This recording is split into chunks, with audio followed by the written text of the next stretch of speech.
so proudly we hailed at the twilight's last gleaming, whose broad stripes and bright stars through the perilous fight o'er the ramparts we watched were so gallantly streaming, and the rockets rang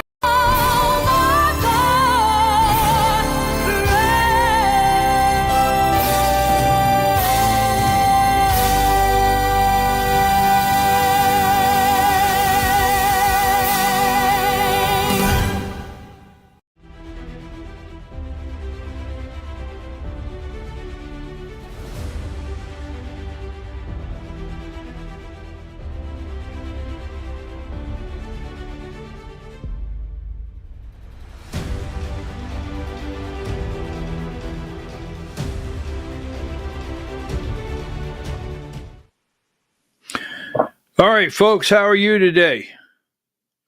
I'm doing well. It's cold. How's my picture this morning, Diane? Is it, I'm your host, BKP. You're watching BKP Politics on voiceofruralamerica.com. I'm your host today. It's the same as it was Friday. Fuzzy. Grainy? Yeah. Huh. Okay. Is it unbearable? No, we just have static, and there's just static all over. It's light, but there's just static.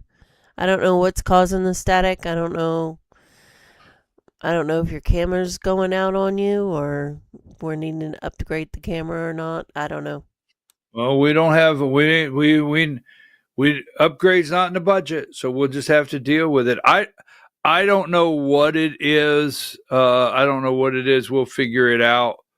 We will figure it out. That's not a big deal. But as long as we can power through here, I'm your host, BKP. I hope you're doing well, Diane. It's cold. It is cold, and I don't know where you're at, but where I'm at, it's cold. This is my thermal sweat, very thick, I'm cold shirt. All right. I like X for a couple reasons. To get out information quickly, and but there's one thing I dislike is some people in the grifter world, they blow stuff out on X without doing any background work or giving you the full story. And I get that. Sometimes that's difficult, but that's what we do here. We work on the full story, because this morning and last night, just overwhelming amounts of posts on the pardons. Okay. The pardons that President Trump put out late last night concerning encircling the 2020 election and the alternate electors here in Georgia. We will discuss that. We will discuss that in just a minute. We're going to break that down. Now, there's a lot going back and forth. You do realize those preemptive pardons are for federal cases. And I'm going to tie every bit of that together and what's going on with that, because the state case with Fani Willis's office, that actually is no longer in charge in Fulton County of the RICO case, that is a state case. All right. So a little bit of not confusion, but there's a reason why those pardons came out. We'll break that down, So so what you're telling me is it does nothing for the state case. No, the state case has something to do with it. The state case is getting ready to be dissolved by the end of the week. Today's the 10th, right? By Thursday, the state case will be dissolved.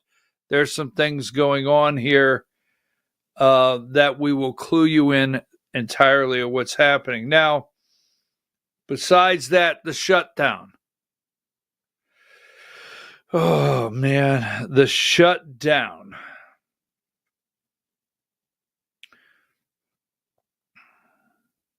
Actually, here, give me number 31. The power of the pen, right? The power of the pen, number 31. Right there. Trump pardons Giuliani, Powell, Cheesebro, and dozens more involved in the 2020 fake elector case. So we'll go into great detail on that. Now, on this right here, Trump put this out the other day. I'm an absolute no on this. Let me get my Trump no of the day out. Still wearing my Trump pin, folks. Number 40. Absolutely not. Absolutely not. I mean, no.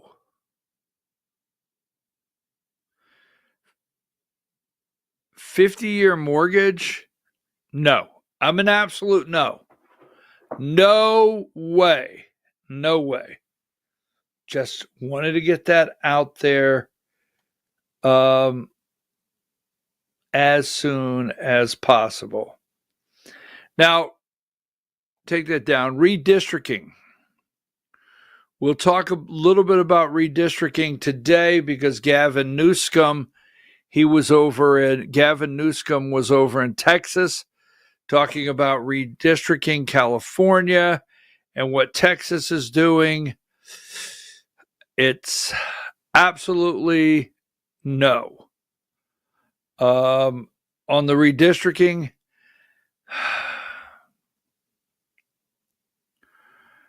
there's going to be we have to wait for the Supreme Court to answer the Louisiana case.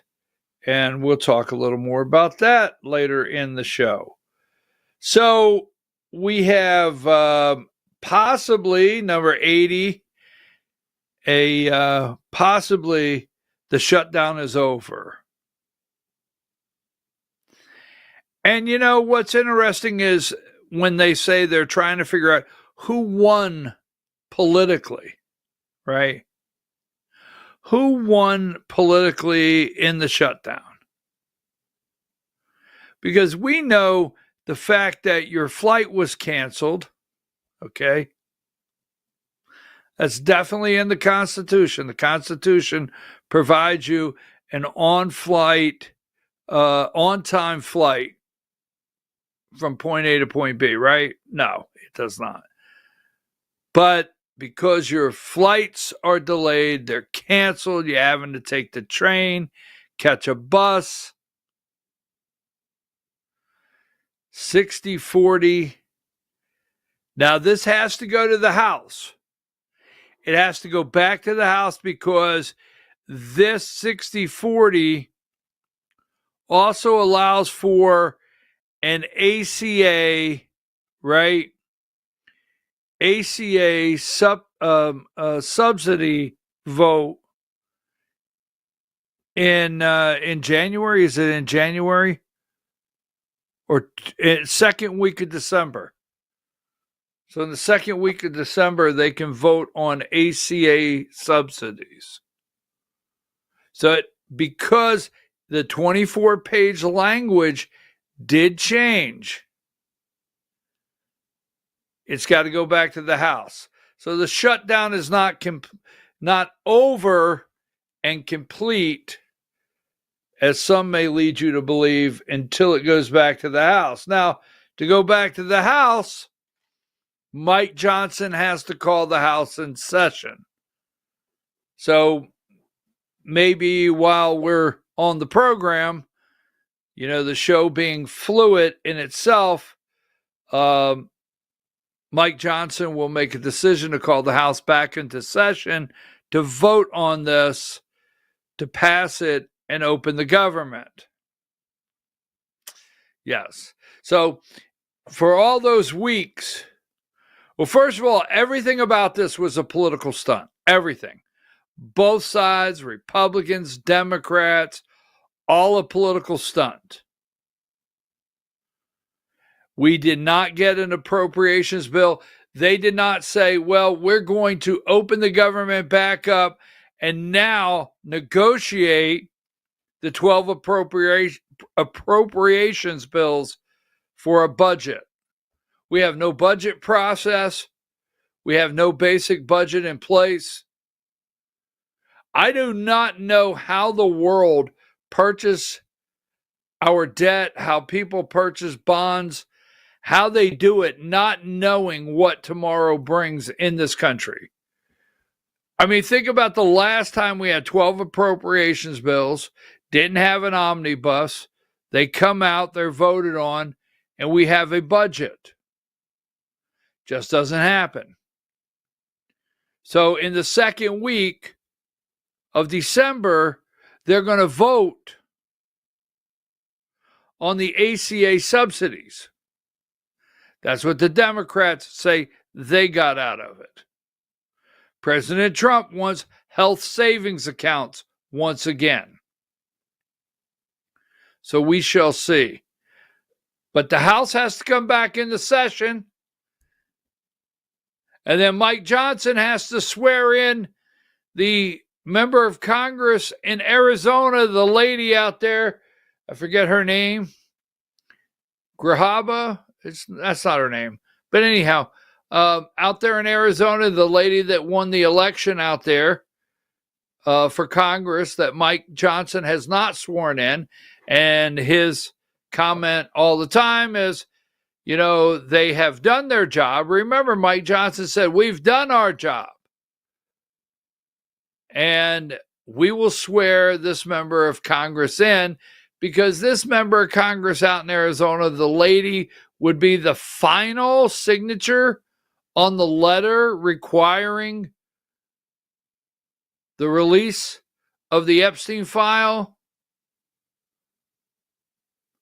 So the House has to go back into session so Mike Johnson can once again say they've done their job, or they have to pass it, and we will see. So the government shutdown is not over as we speak.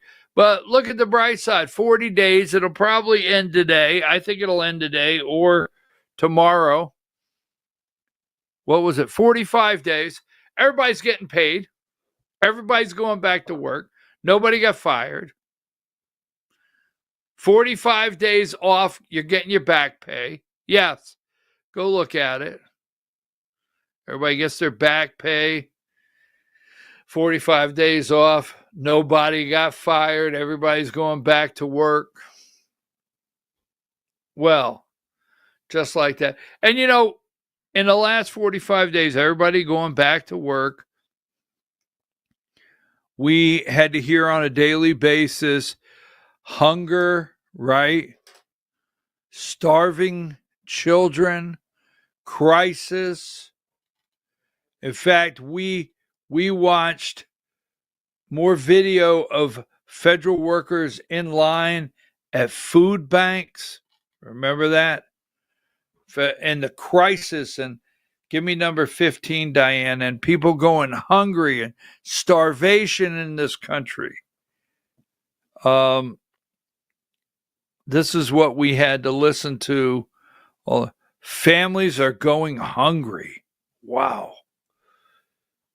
But it'll soon be over. Everybody gets a back pay, and everybody will be good, right? Now, a couple side notes for We're going to have the Georgia Hour at 10 o'clock. Here, give me number 65. The Georgia Hour is at 10 o'clock. And we got some serious problems here in Georgia. First, if you thought for 1 minute, one single minute, that Brian Kemp, the governor of Georgia, now you got to keep this in mind, all right? Brian Kemp, the governor of Georgia, a Republican, according to him, if you think for 1 minute, also the chair of the National Republican Governors Association, if you think for 1 minute he cares about any other candidate other than Derek Dooley, he doesn't care about any other Republicans, he doesn't care what happens to you, this is it. Because it affects directly him financially, his family financially. This is it.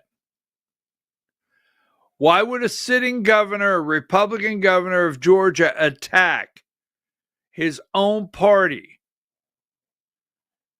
Just because Mike Collins is running for office, Mike Collins voted to end the shutdown. Mike Collins in Congress in the 10th District voted and passed a clean CR. And then Buddy Carter over in House member, he voted and passed a clean CR. But Brian Kemp attacked Republican Congressman Buddy Carter, Republican Congressman Mike Collins, along with John Ossoff, Brian Kemp's PAC, tied to him, tied to Dooley, Derek Dooley, the candidate, attacks them on the shutdown. What do you, I don't know in Georgia what anyone's expecting here. I mean, we got a lot of fallout coming after last Tuesday's election.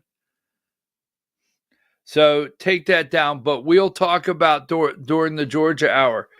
Also during the Georgia Hour, let's go with number 6. If you're out there in the nation, you may want to tune into the Georgia Hour if you're from sea to shining sea, as I always call it. We have in Georgia history, the largest Ponzi scheme in Georgia history, a $140 million Ponzi scheme that's not just on its own. It's not a standalone Ponzi scheme. It has ensnared our political system, Republicans being that, Republican Party in Georgia. We're going to be talking about that today in a little more depth. The receiver has written a 93-page report, his first report out of the box, and quarterly report to the judge handling this, and it's not good. And it ties up Republicans, and a lot more to come. Let me see what else I have here. Oh, by the way, throw this out there. I know I have it. Give me number 42. So what you're telling me is,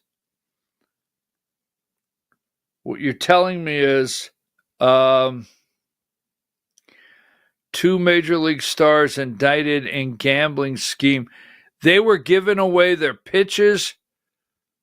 They were telling what their pitches were.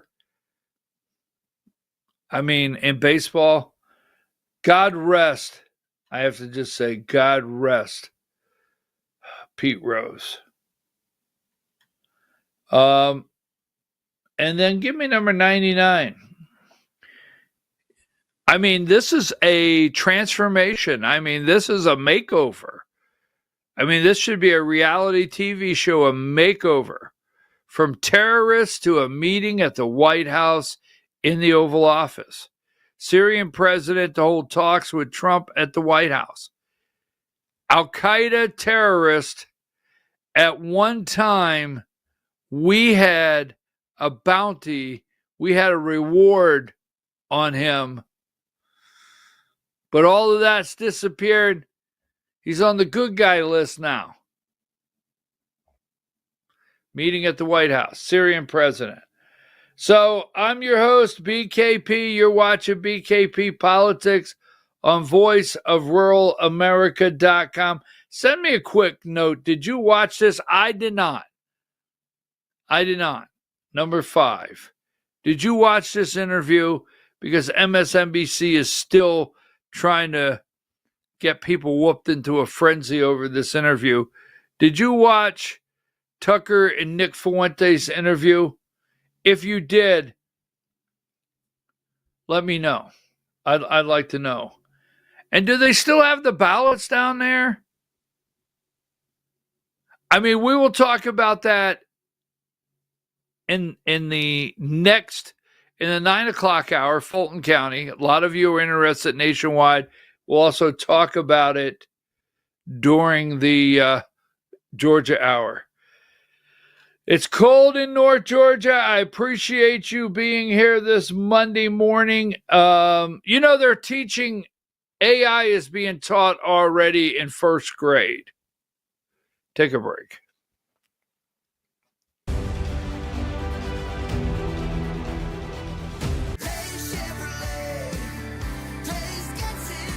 At Days Chevrolet in Jasper, we're proud because for more than 65 years, we've built a legacy of trust for the families we serve. That's why 80% of our business comes from repeat customers and referrals. When you treat folks as well as we do, word is bound to get around. Days Chevrolet in Jasper, family first since 1959. Days Chevrolet, Days gets it done. Together, let's drive.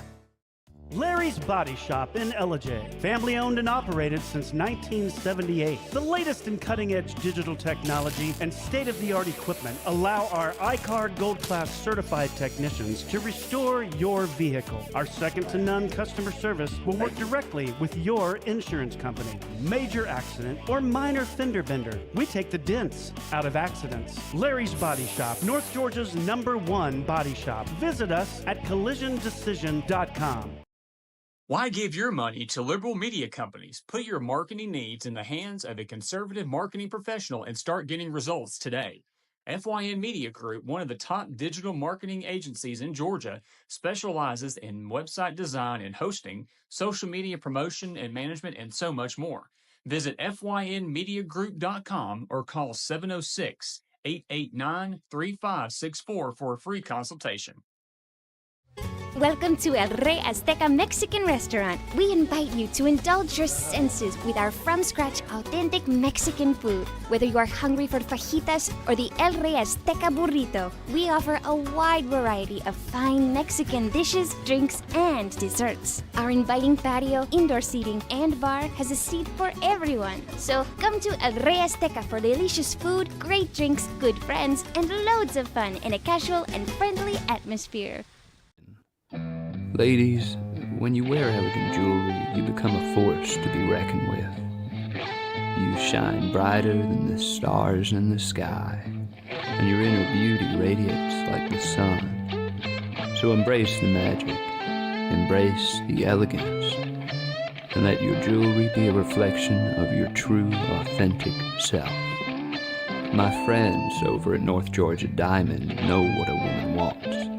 Go see them for the perfect gift. And remember, when it comes to elegance, there's no such thing as too much. Come see us at North Georgia Diamond. We're igniting passion one sparkle at a time.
In 1981, Reed Nicholson began selling tires out of an old barn in Mineral Bluff. Little did he know that he had just laid the groundwork for the most trusted names in automotive services in the Blue Ridge area. In 1997, Nicholson Tire Center became what it is today, holding the same values of faith, family, and great customer service. 2 locations to serve you, and the Blue Ridge location is currently expanding to offer fast service and the largest U-Haul provider in Georgia. Nicholson Tire Center, Blue Ridge, and Mineral Bluff.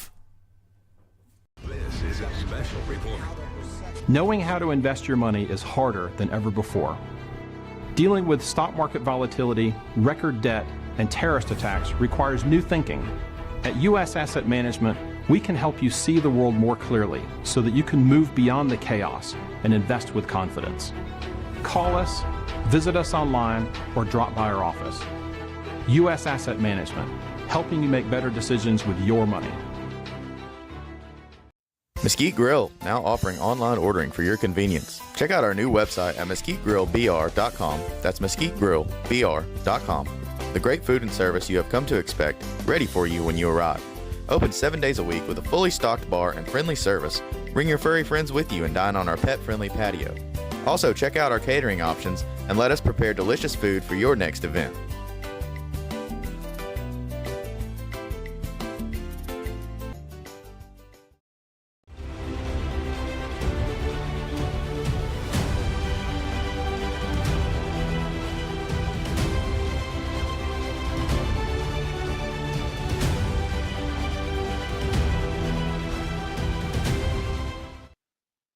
All right, folks, we're back. I'm your host, BKP. You're watching BKP Politics and on voiceofruralamerica.com.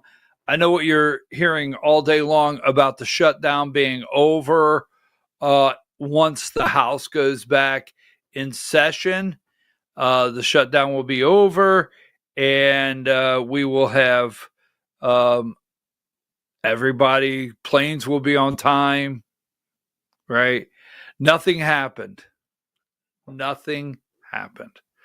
Every bit of it was a stunt. Now, it's almost like, and we'll talk about this in just a moment, but it's almost like the president was listening.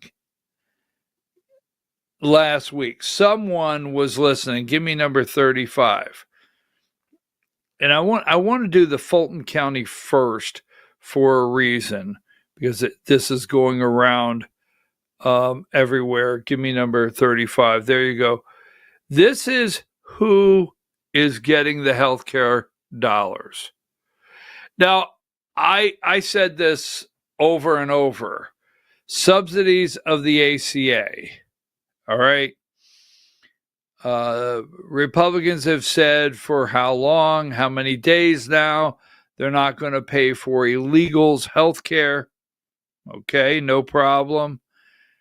Democrats said that the ACA subsidies, I've said over and over, not one word about the healthcare companies, the insurance companies, not a single word until, go ahead and give me number 36. That's the actual chart, Diane. Not one word until the other night. Not one. The healthcare industry has to, right? Major health insurance companies' stock performance after Obamacare. As you can see, United Healthcare Group went from $25 market share, right? 25.66 to 327. And it's almost like last week someone in D.C. was listening. I don't know if they were tuned into this program. Give me number 37. I agree with this 100%. I am recommending to Senate Republicans that hundreds of billions of dollars currently being sent to money-sucking insurance companies in order to save bad health care provided by Obamacare be sent directly to the people so they can purchase their own much better health care and have money left over. In other words, take from the big bad insurance companies, give it to the people, and terminate per dollar spent the worst health care anywhere in the world. Obamacare, unrelated. We must still terminate the filibuster. So, unrelated. Get rid of the filibuster while we're at it. But right here, the amount of money being sent to these insurance companies, and why are insurance rates exploding on every level, not just the ACA? So I do agree with that. Now, let's go to Fulton County for just a minute. And what I want to do here is give me number 29.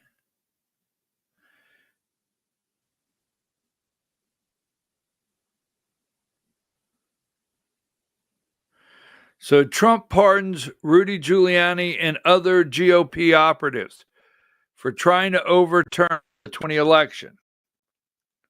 So before we get into the videos, let me just show you here. Give me number.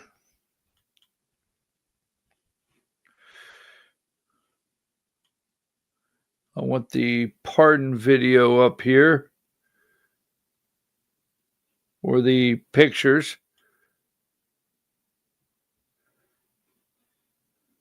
83. Now, here's what I want you to keep in mind. We're going to put all this together. 8 cent. Oh, that's not the one I wanted. I'm sorry, Diane. Those are the Senate Democrats that came together to vote to end the shutdown. Right here, I meant 91.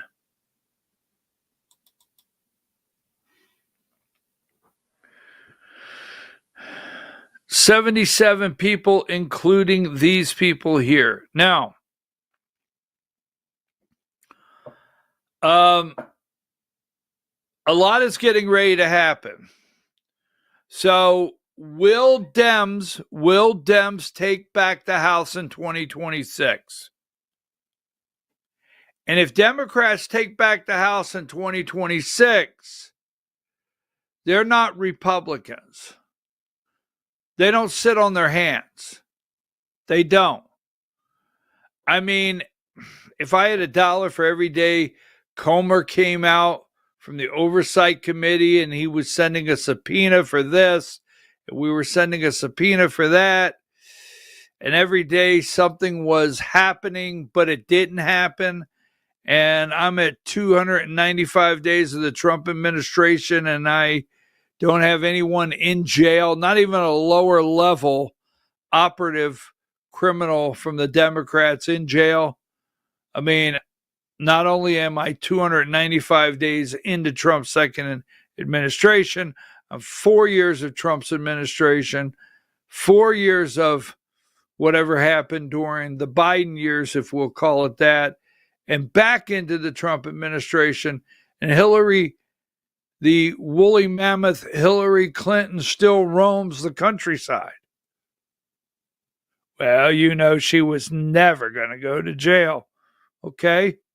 So what is going on here? First of all, give me video 9.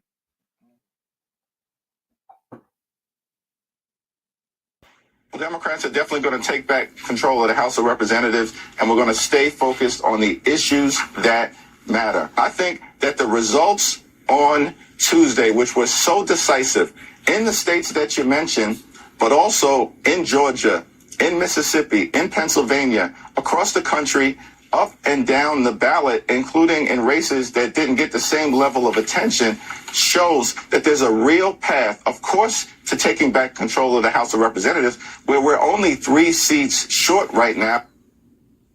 A lot of race left to. Okay, so they feel very strong, and I'm not throwing in the towel for Republicans, but they feel very strong they're going to take back, give me the House of Representatives. And I will tell you this, give me number 92. The very minute if Democrats take back the House, oh, the retribution, you want to talk about a retribution? It's coming, right? 102, Trump pardons key allies.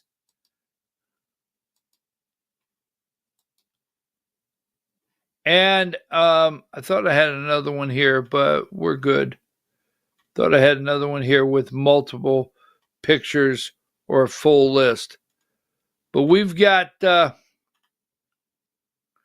then we have all the electors in Georgia. Now, one thing we got to remind you is the pardon is not for federal crime, for state crimes. Not for state crimes. So the reason this came out, let's tie it together so we can get on to a lot of stuff we have going together today. The reason this came out, remember number 26. This is Harmeet Dillon. All right, the state election board, Georgia State Election Board, they're asking for the ballots, right? The state election board, there's people on that board that don't feel they ever closed what we call the Joe Rossi, Kevin Monkla case in Georgia. All right, so here's Harmeet Dillon saying, hey, we want those ballots. This is the Civil Rights Division of the Department of Justice. Now, number 27. This is going to get really interesting, folks, because what's going to happen, right? The Civil Rights Division appreciates your prompt attention in this matter within 15 days. That was on March 30th, right? Now, this expires. How do they feel? Give me number 24. How's Fulton County feel about the Department of Justice? Fulton County stands firm as Justice Department push for 2020 election file. DOJ has fixation on 2020 election. All right. 5 years after Fulton County became entangled in fraud allegations over the 2020 presidential election, the U.S. Department of Justice now demands county officials turn over election records. Do they have the records? But Ron Pitts, right? Is that his name? Ron Pitts, the Fulton County Board of Commission chair. They don't care. They don't care. Now, we know they gave them to 15 days in that letter. Give me, I think I sent this over. You got number, let me see, Diane. Give me number 61. I want to put all this together for you nationally because you see the pardons out there. You continue to see these pardons. They're for federal crimes. Now, Scott McAfee, all right, Fonnie Willis is gone. She's out. There's no more Fulton County RICO charge. There's no more RICO charge. There's no longer a RICO charge being tried in Fulton County, Georgia, against President Trump, Kathy Latham, Sean Still, David Schaefer, Cheesebro, Sidney Powell, right? The list goes on and on. It's no longer there.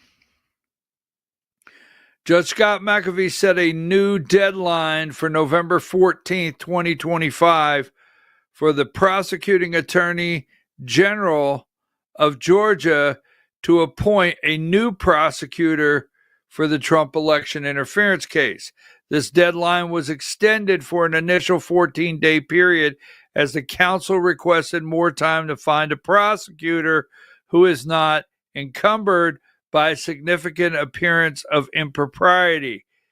If a new prosecutor is not appointed by that date, the case could be dismissed.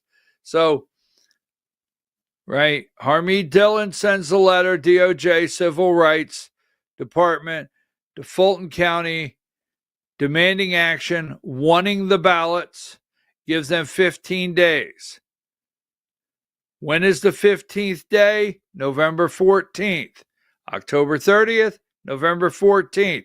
They coincide. They go together for a reason. This is when if the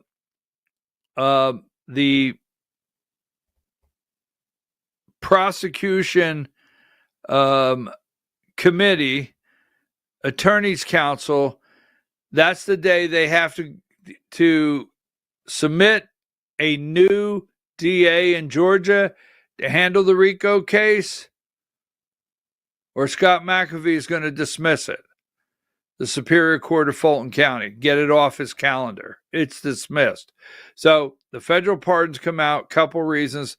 Number one, saying to them, look, if you take this RICO charge any further, we're going to have them pardoned at the federal. Now you got to think about this. The federal pardon that everyone is talking about, that's what Trump could do for Tina Peters, but Tina Peters is not in jail in Colorado, folks, because of a federal charge. It's a state charge. You got it? So I'm going to show you in just a minute I'm going to tell you why the federal pardon for Georgia and these people here are in place. Remember, Tina Peters is in jail on state charges. Now, the DOJ has filed to intervene in that case, to be named in that case for Tina Peters, trying to wedge some daylight in getting Tina Peters out of jail through the federal government. But this expires. Pay attention. I've always told you to pay attention to November 14th. Pay attention to the letter, the date on the letter from the Department of Justice. Now, not to convolute things, folks, if you're out there in America, Fulton County Board of Registration and Elections will not put Jason Frazier, appointed by Fulton County Republican Party, Jason Frazier, on their Board of Registration and Elections, and will not renew. And we're going to show you why. They will not renew Julie Adams as a member on the board. They won't renew it. So listen to this right here. Give me, do you have the ballots? This is Fulton County Board of Registration and Elections. This is Julie Adams asking them, the Republican from Fulton County, do we even have the ballots? Video one. Members want to do, that's how we'll do it. Okay.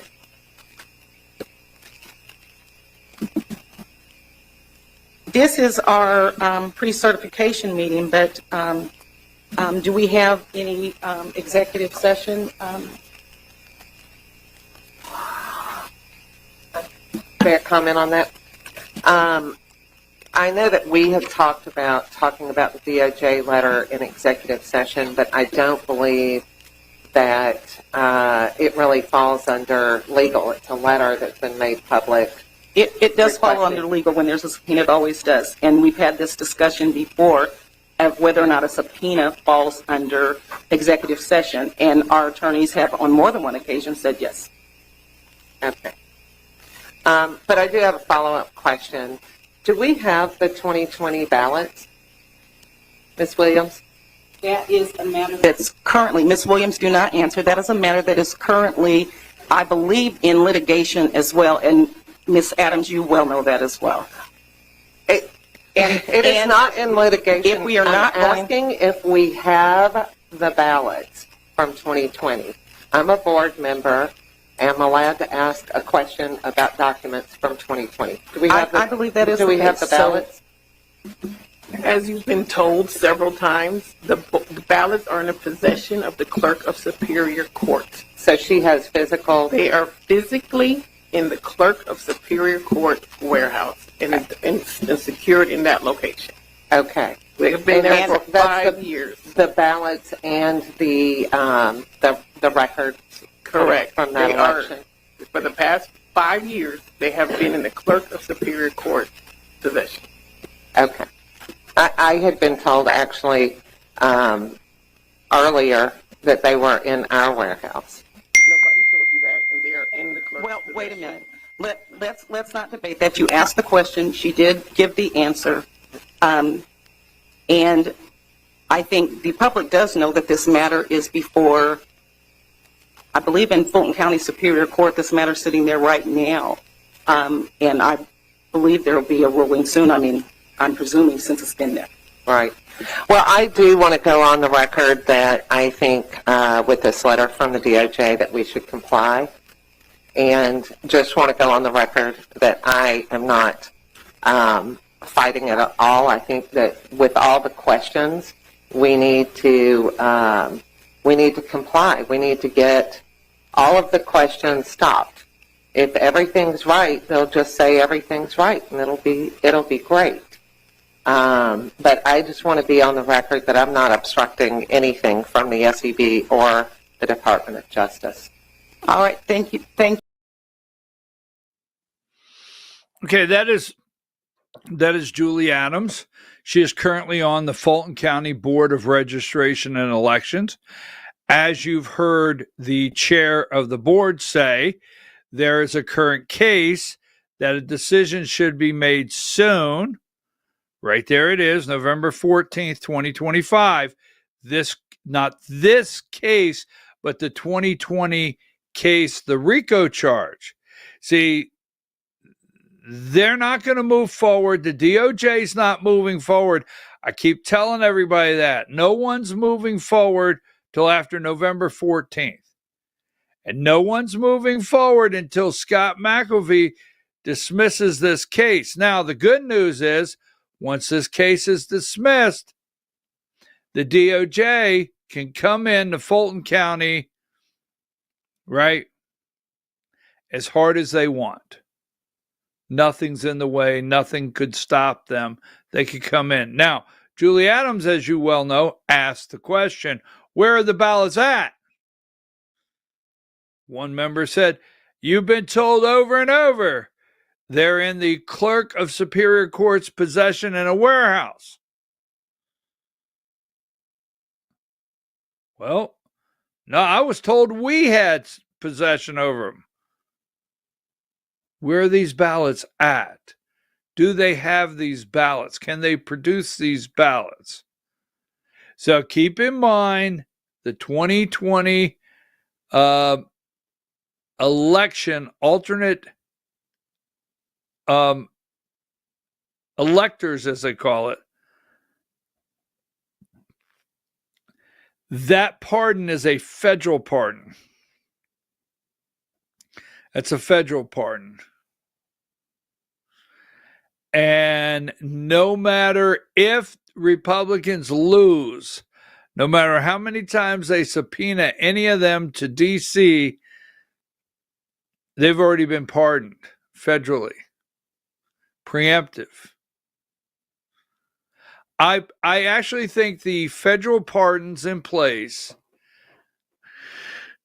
and this case expiring the end of this week, we should see now, I don't think any other county in the state, for you out there nationally, I don't think any other county in the state of Georgia is going to take the RICO case.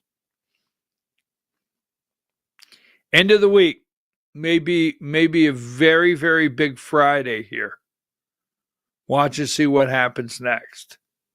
Now, I think the Department of Justice is coming in. I think the 2020 election is going to be exposed, and we shall see. Right? We shall see. All right, it's 8:50. We're going to take a break, and we're going to prepare. I want to go over. Before we get to the Georgia Hour. I want to go over the some of the things going on. I want to talk a little more about AI and some of the things going on with the shutdown. And will it end here soon? Will now Mike Johnson end the shutdown? Take a break.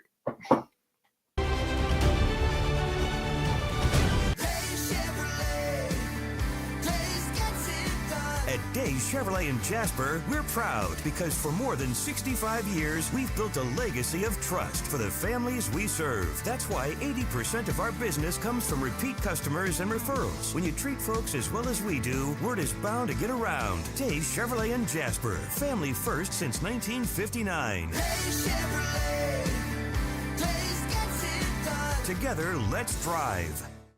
Larry's Body Shop in Ellijay. Family owned and operated since 1978. The latest in cutting edge digital technology and state of the art equipment allow our iCard Gold Class certified technicians to restore your vehicle. Our second to none customer service will work directly with your insurance company. Major accident or minor fender bender, we take the dents out of accidents. Larry's Body Shop, North Georgia's #1 body shop. Visit us at collisiondecision.com. Why give your money to liberal media companies? Put your marketing needs in the hands of a conservative marketing professional and start getting results today. FYN Media Group, one of the top digital marketing agencies in Georgia, specializes in website design and hosting, social media promotion and management, and so much more. Visit FYNmediagroup.com or call 706-889-3564 for a free consultation. Welcome to El Rey Azteca Mexican Restaurant. We invite you to indulge your senses with our from-scratch authentic Mexican food. Whether you are hungry for fajitas or the El Rey Azteca burrito, we offer a wide variety of fine Mexican dishes, drinks, and desserts. Our inviting patio, indoor seating, and bar has a seat for everyone. So come to El Rey Azteca for delicious food, great drinks, good friends, and loads of fun in a casual and friendly atmosphere. Ladies, when you wear elegant jewelry, you become a force to be reckoned with. You shine brighter than the stars in the sky, and your inner beauty radiates like the sun. So embrace the magic, embrace the elegance, and let your jewelry be a reflection of your true, authentic self. My friends over at North Georgia Diamond know what a woman wants. Go see them for the perfect gift. And remember, when it comes to elegance, there's no such thing as too much. Come see us at North Georgia Diamond. We're igniting passion one sparkle at a time.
In 1981, Reed Nicholson began selling tires out of an old barn in Mineral Bluff. Little did he know that he had just laid the groundwork for the most trusted names in automotive services in the Blue Ridge area. In 1997, Nicholson Tire Center became what it is today, holding the same values of faith, family, and great customer service. 2 locations to serve you, and the Blue Ridge location is currently expanding to offer fast service and the largest U-Haul provider in Georgia. Nicholson Tire Center, Blue Ridge, and Mineral Bluff.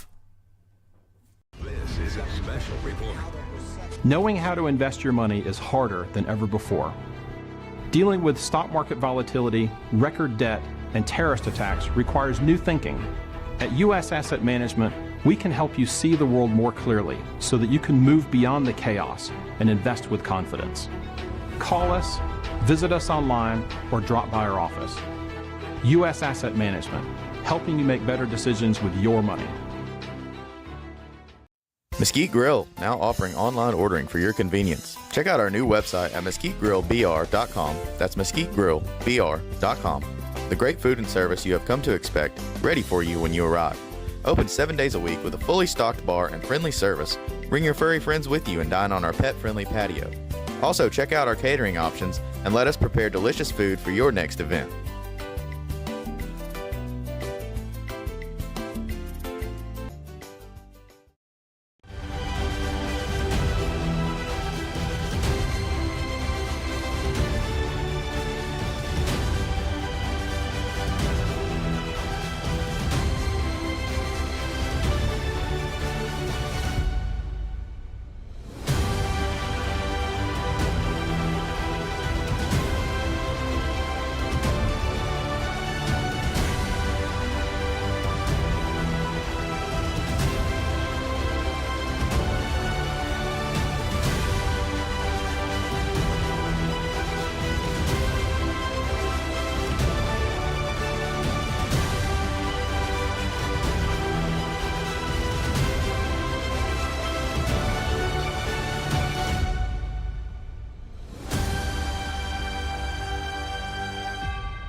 All right, folks, we're back. I'm your host, BKP. We're at the top of the hour, 9 o'clock. Welcome back this Monday morning at 9 a.m. I'm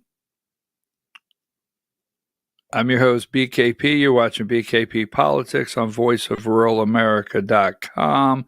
Good morning, Diane. I know it's cold out there. So,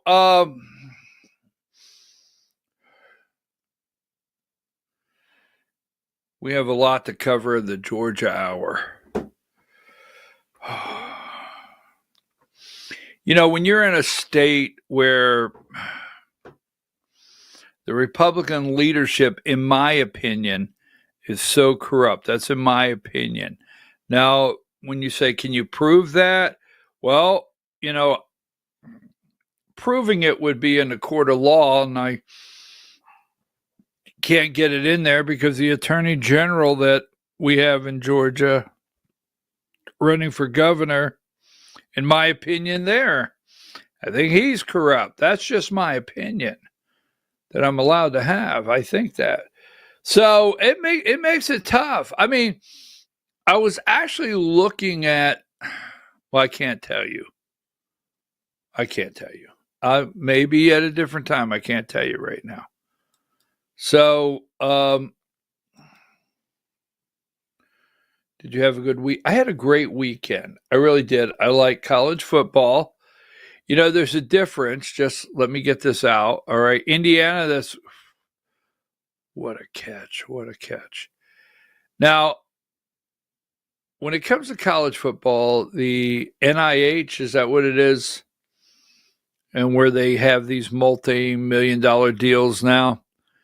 There is a major difference. You can tell a major difference on each team when one of these young men put on a jersey that means something to them, and that's where they want to play, versus I'm making the money, a jersey, I don't care what's on the jersey or where I'm at, as long as I'm making the money.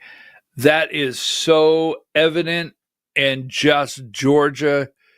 UGA, Gunnar Stockton, right there. That is so evident just for Gunnar Stockton himself. Georgia had a great game. First game against Mississippi State that I did not sit there and was nervous. Vanderbilt had a good game. That was a good game to watch. Moving right along. So I don't know about your state, all right? But in Georgia, we do not have sports betting, number 42. And I do not support sports betting in Georgia. I do not support it. And again, here's number 42. Major League Baseball stars are indicted for gambling scheme that saw them rig pitches to help batters, should be, feds say.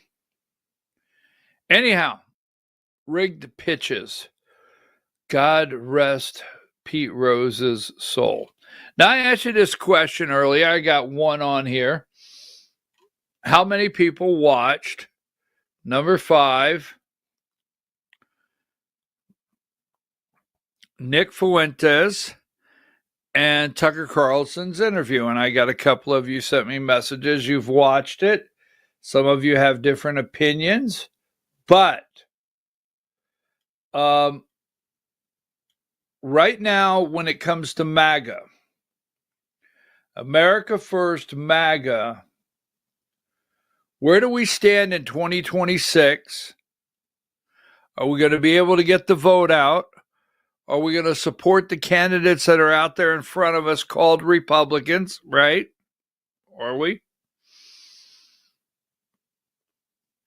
And what happens in 2028? Now, I'm just going to throw this out here. I think MAGA is in pretty deep trouble, MAGA itself. All right. I think right here, let me give it to you here, because I know you guys are going to disagree with me, but I'm absolutely okay with that. Give me 93, 94, 95. So we'll start with 93. The brewing MAGA divide. 94, the Washington Post. Far right provocateur Nick Fuentes is triggering a MAGA civil war. 95, the brewing MAGA divide.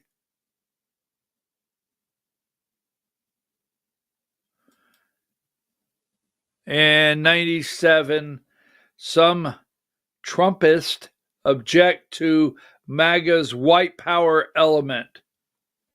So, Nick Fuentes, let me just say this. I want to get it out of the way. I do think we have a serious problem going into 2026 and 2028. I do. Because when I say misunderstood, unless you watch, you remember I opened up this morning, I told you, one thing that I like about X is we can get information out. We can get information out. Just like that. And Elon Musk has allowed us to have a platform. He has. What a lot of people miss is it's Elon Musk's platform. He allows you to keep an account on his platform. Meta, it's their platform. They allow you to keep an account on their platform. But as I said, I like X because we can get things out. But just like last night, everybody all over the country, oh, this is the greatest news. This is amazing news. Next, Tina Peters. When we know that what Trump did last night in the preemptive pardons, right?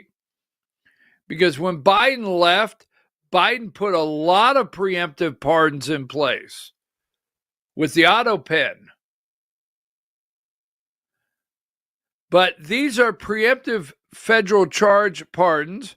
So if in 2026, going into 2028, the Democrats are not going to allow us to exist. They're not. They're going to end the filibuster. We will not exist in their world once they get control back, if they get the White House and the House of Representatives. Even if Democrats have the Senate, it'll still look like a bunch of Democrats. But there's no room in X, seems like, for people to come out and give you everything on a lot of these issues. Again, with the pardons. My opinion of this, I have several Tucker interviews I got a problem with.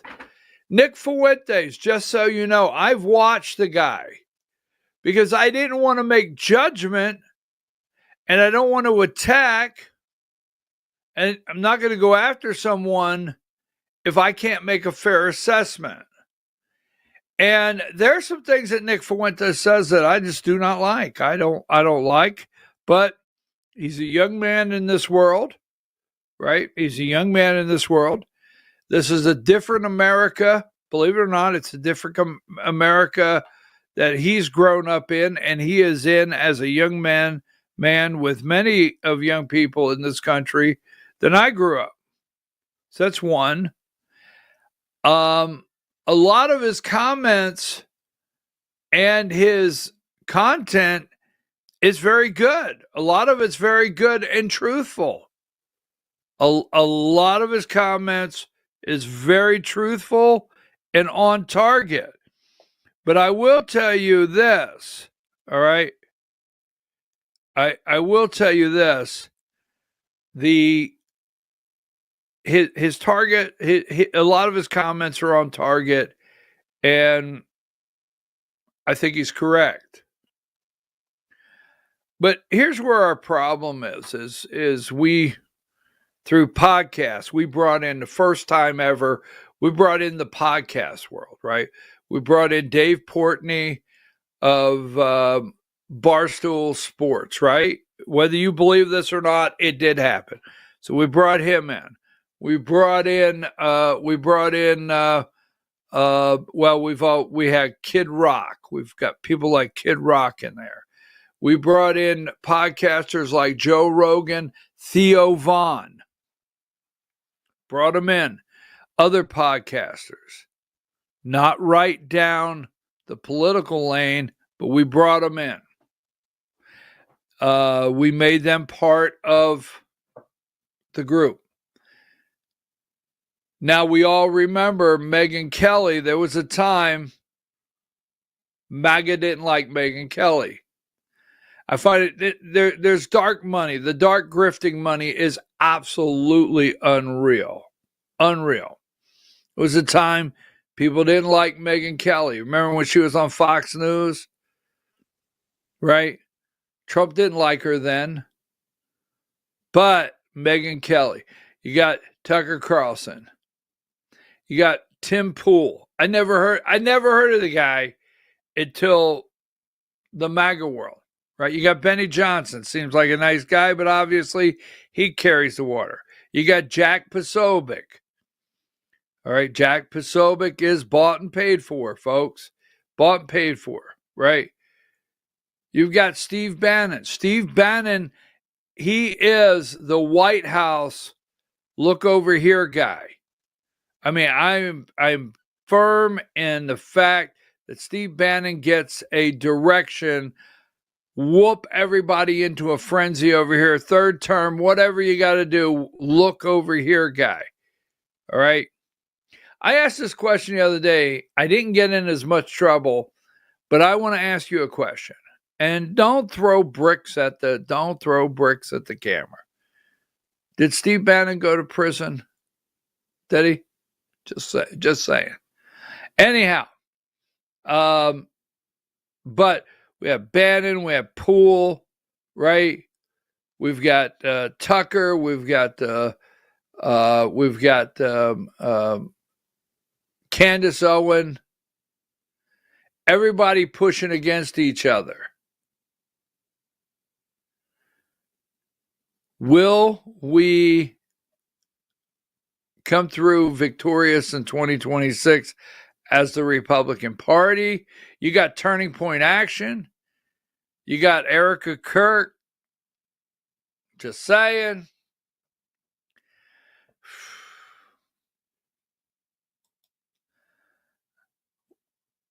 Now, we still have, but Elon Musk, list goes on. So MAGA,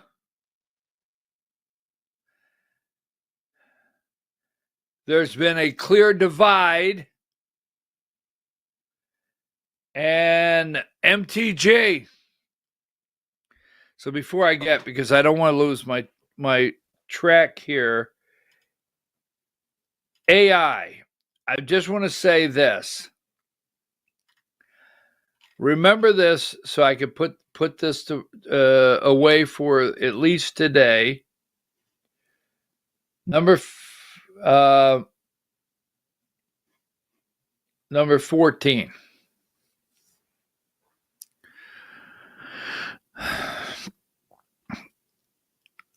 I do not believe that anything on the shutdown is real. I don't believe anything on the shutdown is real. I believe everything has been put together to get everyone whipped into a frenzy that AI is taking over as we speak. Okay? Taking over as we speak. They're teaching it in kindergarten, first grade. Yes. AI is being taught. We talked about the robots, the autonomous cars, right? Give me number 19. Hyundai. We talked about this the other day.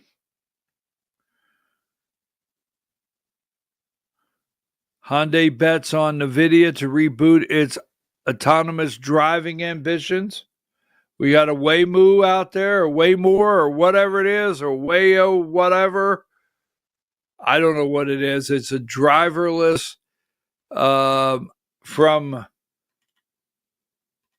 right here, number 77.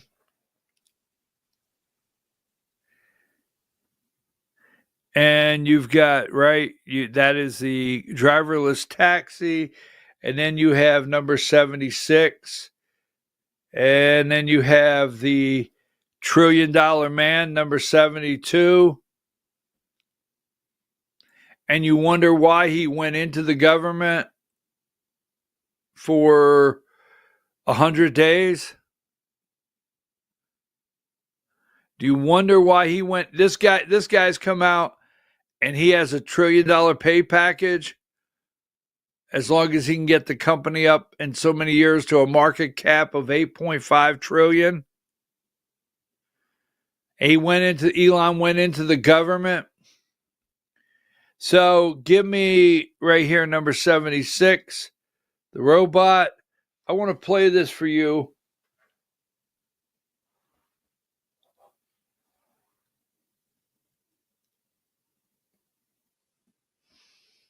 Video 4. You know, people often talk about like eliminating poverty, giving everyone amazing medical care. Well, there's actually only one way to do that, and that's with the Optimus robots. You can actually give everyone amazing medical care. Optimus will ultimately be better than the best human surgeon, with a level of precision that isn't possible, that is beyond human. See, Optimus will actually eliminate poverty. Optimus will actually give people incredible medical care.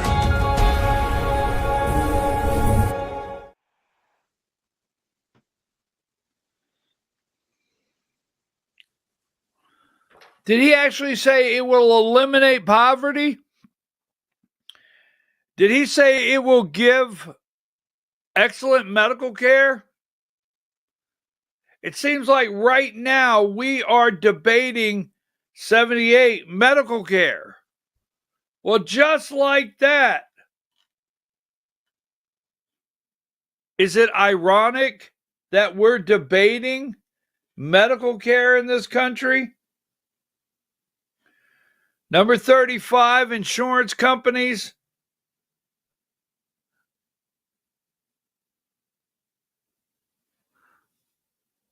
Healthcare dollars, right? 37.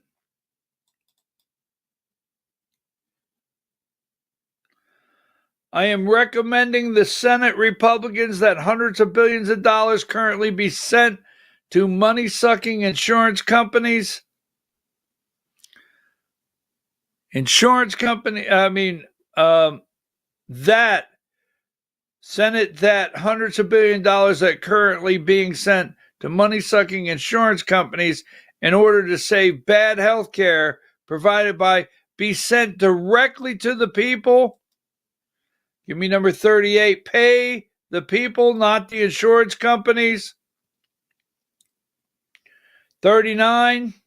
No more money, hundreds of billions of dollars to the Democrat-supported insurance companies for really bad Obamacare. Fat cat insurance companies out of corrupt system of healthcare. We have a corrupt system of healthcare. And then we have Elon Musk over there saying, wow, we could end up having the best healthcare in the world with his robots. What's this one say here? I had one. 98. I am recommending to the Senate Republican that the hundreds of billions of dollars, this is MSNBC put it out, the same post on X. So at the same time, affordability. Don't get fooled by any of this. Remember, out of this election came the word affordability. So President Trump said, you know what? We're going to focus on affordability. We're going to focus on that. We are. We're going to focus on affordability. In fact, we're going to give tariff money back to the people, right? Give me video.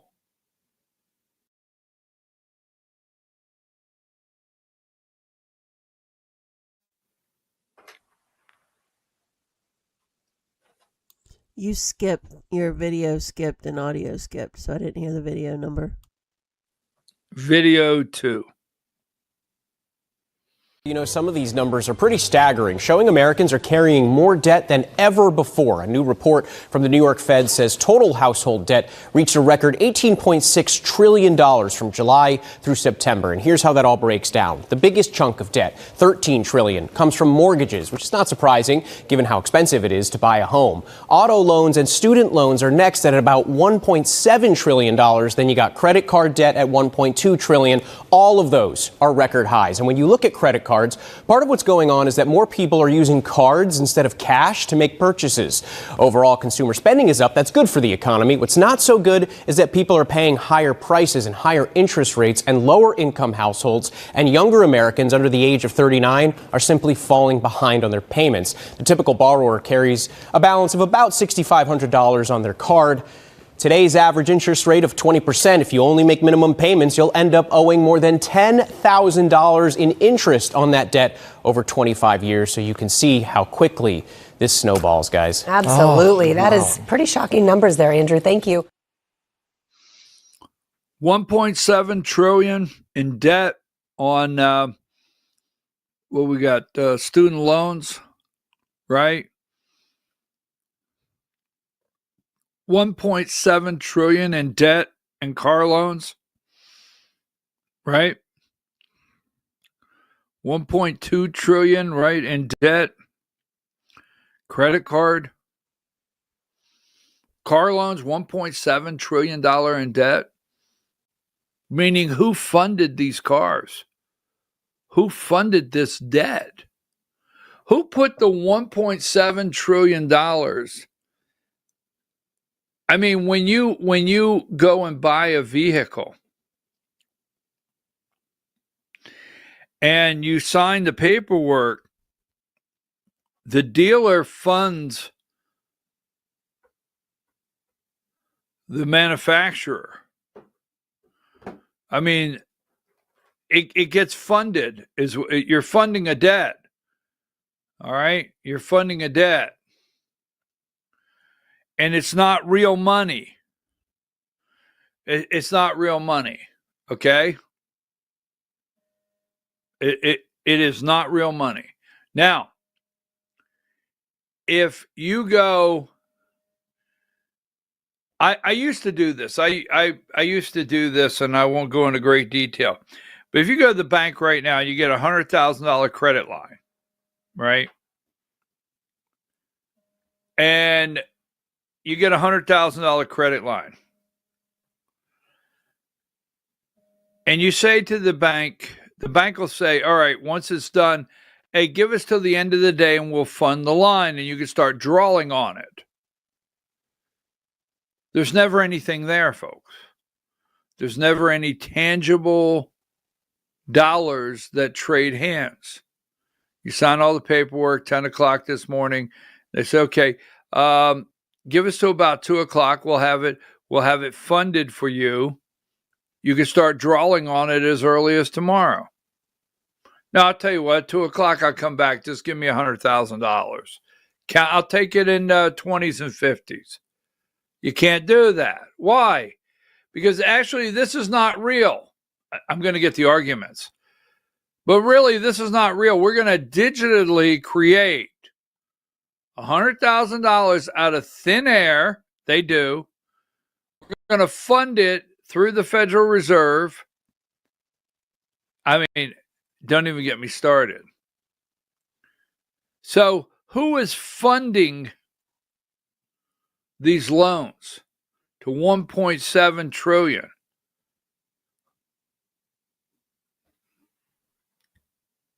Student loans funded, car loans funded in the trillions, household debt, trillions of dollars, federal debt, trillions of dollars.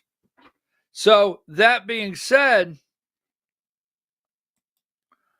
give me MTG. I go to the grocery store. Now, this is making a lot of people angry. MTG has made a lot of people angry. But give me video 7. The president says there's virtually no inflation and that grocery prices are going down. Do you agree with him on that? No, I go to the grocery store myself. Grocery prices remain high. Energy prices are high. My electricity bills are higher here in Washington, D.C. at my apartment, and they're also higher at my house in Rome, Georgia, higher than they were a year ago. So affordability is a problem, and I'm a mom. My kids are 22, 26, and 28. That's the generation I worry about the most, and they're having a very hard time. But when I go back home and I talk to many of my constituents, I'm hearing stories of not only are we having a really hard time affording groceries and rent and things like that, but I'm also hearing stories about people maxing out their credit cards just to afford their monthly expenses. So when the president says that it's not that affordability hasn't been fixed, it's that people and Republicans aren't talking about it enough. That seemed to be a takeaway of his from Tuesday night's elections. Mm-hmm. You disagree with that sentiment? I think Tuesday was definitely a referendum on how leaders in this country are leading. And I believe in America First policies. That's why I campaigned for President Trump and have supported him as long as I have, and I do support him. But I want all of my colleagues to come through in action in supporting America First policies. And I think the American people showed that on Tuesday. You're not going to convince them to go to the polls and vote by bailing out Argentina. And you're not going to convince them to go to the polls and vote by continuing to fund foreign wars and foreign countries and foreign causes. You're going to get them to go to the polls and vote when you show up to work and actually fix the problems that they face every single day. Right. Now, Scott Bessent went on all the morning shows and tried to explain everything. And I have a lot of respect for Scott Bessent and other parts of the Trump team, but all I'm going to say is it had a feeling of like when the Biden team would go on all the morning shows and explain how the numbers were actually getting better. I think it's going to take time. I was talking to a friend yesterday. All right. I was talking to a friend yesterday, and they said to me, it's got to take time. I mean, you got to give this time to develop. All right. And I agree with that. The mess that was laid on Trump's desk. But yesterday, folks, I kindly felt on some of the morning shows, it's like, guys, this is how it sounded like when Biden used to send his team out. I think we're totally being set up right now with this shutdown look over here. I want to take a break because I have a video I was trying to find that I want to show you if I can before the Georgia hour. Diane, let's take a break. Let me see if I can find this video.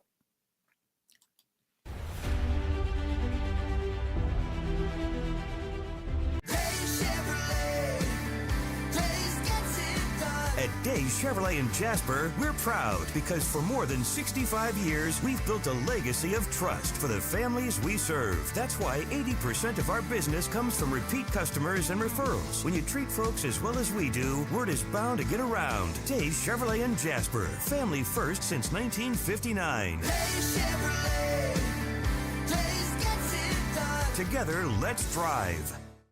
Larry's Body Shop in Ellijay. Family owned and operated since 1978. The latest in cutting-edge digital technology and state-of-the-art equipment allow our iCard Gold Class certified technicians to restore your vehicle. Our second-to-none customer service will work directly with your insurance company. Major accident or minor fender bender. We take the dents out of accidents. Larry's Body Shop, North Georgia's #1 body shop. Visit us at collisiondecision.com. Why give your money to liberal media companies? Put your marketing needs in the hands of a conservative marketing professional and start getting results today. FYN Media Group, one of the top digital marketing agencies in Georgia, specializes in website design and hosting, social media promotion and management, and so much more. Visit FYNmediagroup.com or call 706-889-3564 for a free consultation.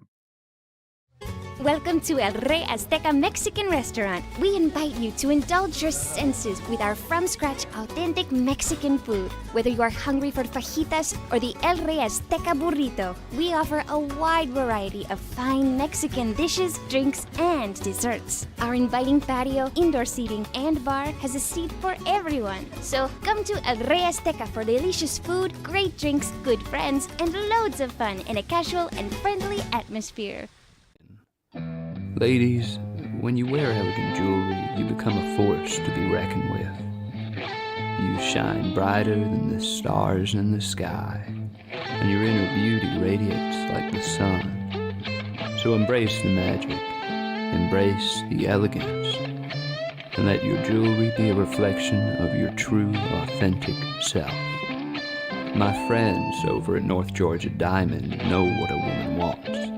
go see them for the perfect gift. And remember, when it comes to elegance, there's no such thing as too much. Come see us at North Georgia Diamond. We're igniting passion one sparkle at a time.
In 1981, Reed Nicholson began selling tires out of an old barn in Mineral Bluff. Little did he know that he had just laid the groundwork for the most trusted names in automotive services in the Blue Ridge area. In 1997, Nicholson Tire Center became what it is today, holding the same values of faith, family, and great customer service. 2 locations to serve you, and the Blue Ridge location is currently expanding to offer fast service and the largest U-Haul provider in Georgia. Nicholson Tire Center, Blue Ridge, and Mineral Bluff.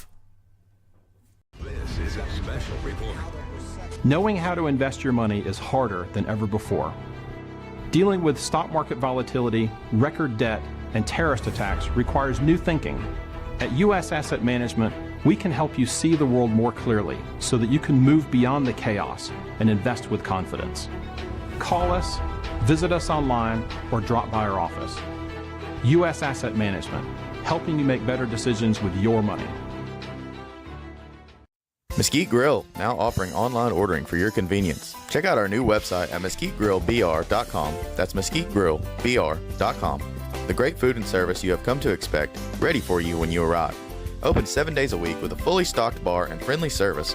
Bring your furry friends with you and dine on our pet-friendly patio. Also, check out our catering options and let us prepare delicious food for your next event.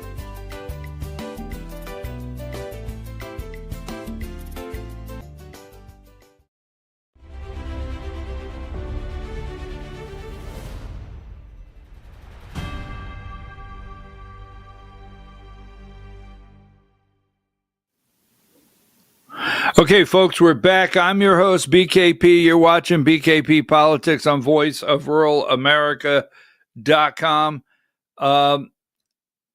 Good morning, Diane. We have to get ready for the Georgia Hour. I sent you 2 videos, V10 and V11. Could you just check and make sure I sent them to you? I know what happens during the middle of the show. Sometimes I send them to Noggy Tuck, as my grandmother used to say. Where have you been all day? Noggy Tuck? I've been to Noggy Tuck and back. So that means I've been everywhere. If you have now the data centers, all right, and AI, the data centers and AI. Now, we've talked about this. The whole entire shutdown is a stunt. Every single thing is a stunt. I've always told you, never forget, the very first meeting Donald Trump took, very first, was January 21st. January 20th, inaugurated took office. 21st, Sam Altman, OpenAI, right? What's the other guy's name over at Oracle? Well, Larry Ellison, SoftBank. Now, don't forget, this is all tied up. The CHIPS Act. Now, you're going to hear your state politicians go around a campaign and lie to you. Well, there you go. You just know they're going to lie. What they're going to lie about is they're going to lie. They're going to tell you these data centers shouldn't get any tax breaks.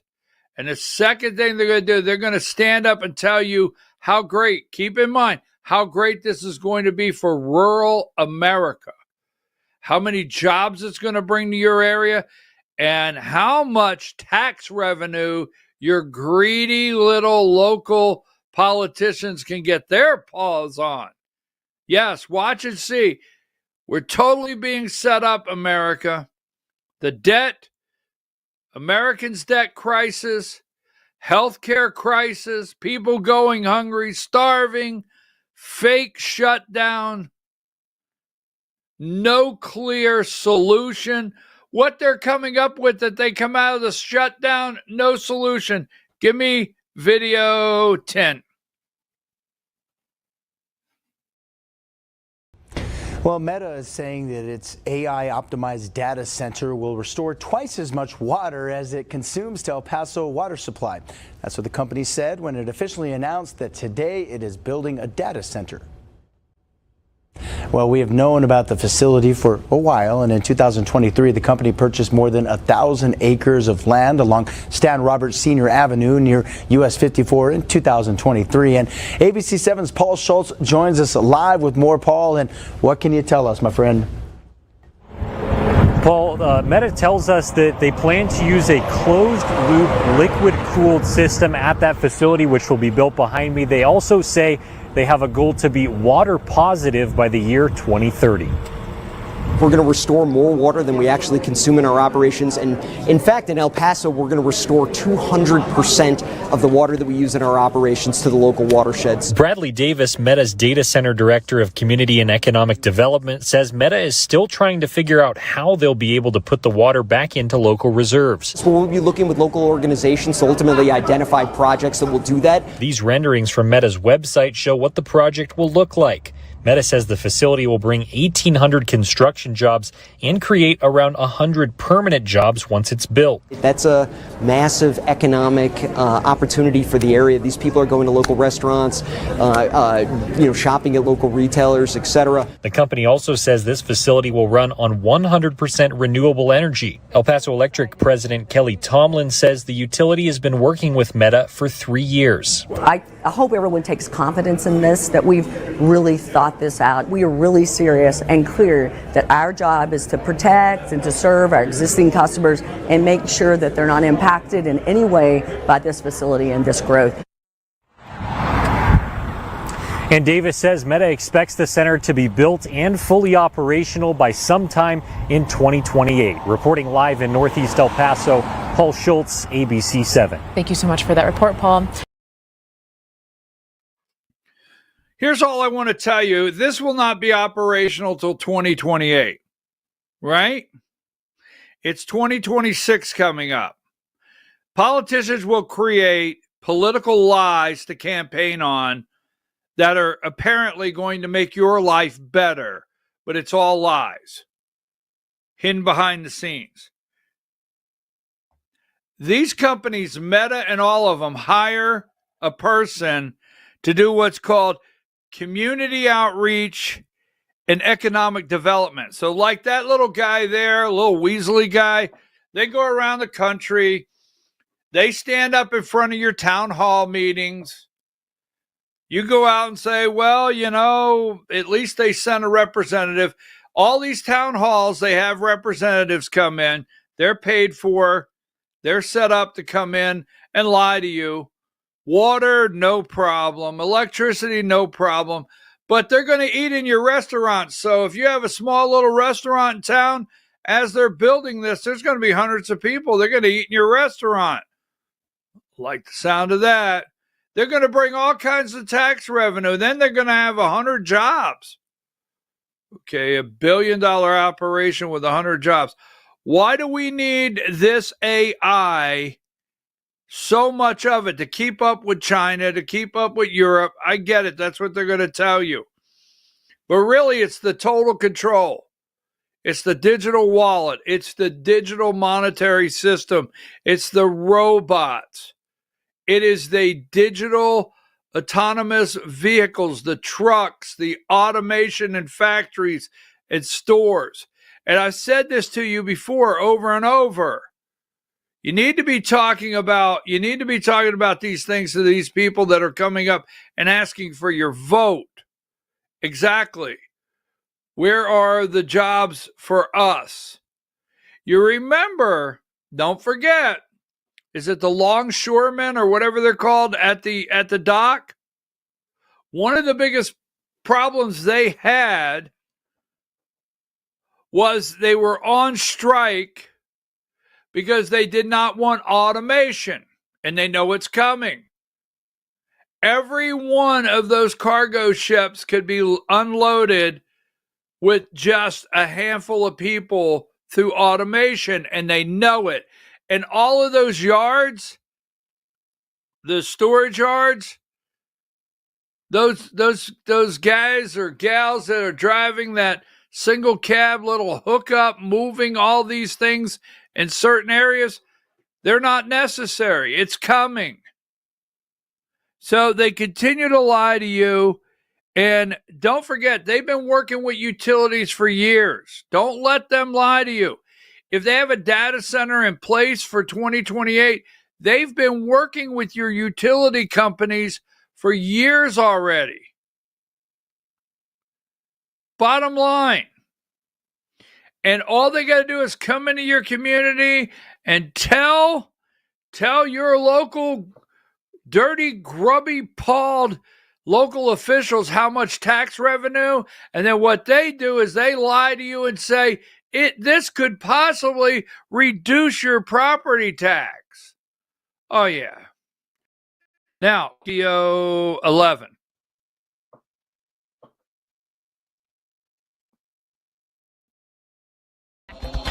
Hey, Morgan. OpenAI is asking the Trump administration to help lower the cost of AI infrastructure, according to a letter obtained by Bloomberg.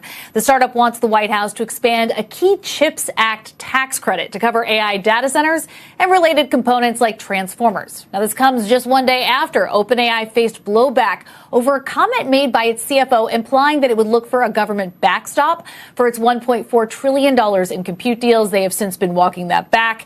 Now, I will say we already knew OAI was advising the administration on domestic chip production in an effort to diversify away from Taiwan-produced silicon, a part of why the White House took that stake in Intel. I'm out to OpenAI on the letter, but no word back yet. So we took a stake in Intel, OpenAI, $1.4 trillion. They want tax subsidies from the CHIP Act expanded. They're getting tax credits. Okay. I said 3 years. I've told everybody 3 years. The next 3 years will be the major changes in your entire life in this country. So I've got to get ready for the Georgia Hour. I got one more. I'm going to play this probably during the Georgia Hour, but this is I guess a bonus track. DeKalb County. Is this DeKalb County Library? Where's it at?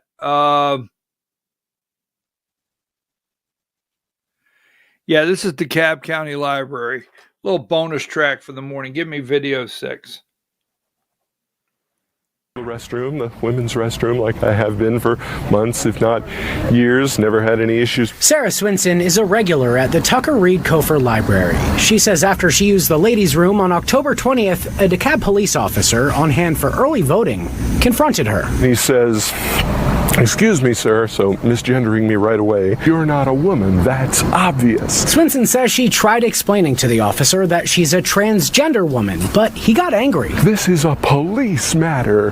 There are women and little girls in there, and I have to protect them. She says it ended up causing a scene in the middle of the library, and she tried to de-escalate. Finally, I just nodded, and he walked off, and I was very thankful.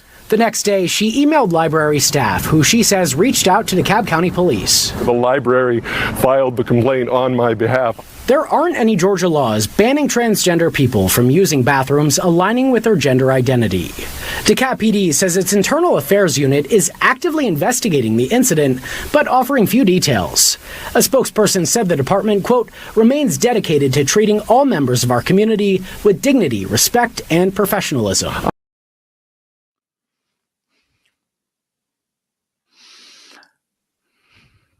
Next time you go to the library, just saying. Next time you go to the library. Now, we're gonna take our break. We're gonna get ready for the Georgia Hour. All right. And if you're new to the show, come back to the Georgia Hour. We're gonna talk about our Senate race. We're gonna talk about maybe just a little more on data centers, but most of all, we're going to get in a little deeper into the if you missed it earlier this morning, we're going to go back through Fulton County, the pardons by President Trump, the federal pardons, and what's going on in Fulton County and what's happening there with the Department of Registration and Elections. And we're going to go through Derek Dooley, the candidate for U.S. Senate, supported by Brian Kemp. His brother is tied to First Liberty Building and Loan, who has a $140 million Ponzi scheme collapse in Georgia. But yet our Republican Party of Georgia, the family tied to this Ponzi scheme or surrounding the Ponzi scheme, the Frost family, will not distance themselves from the Frost family.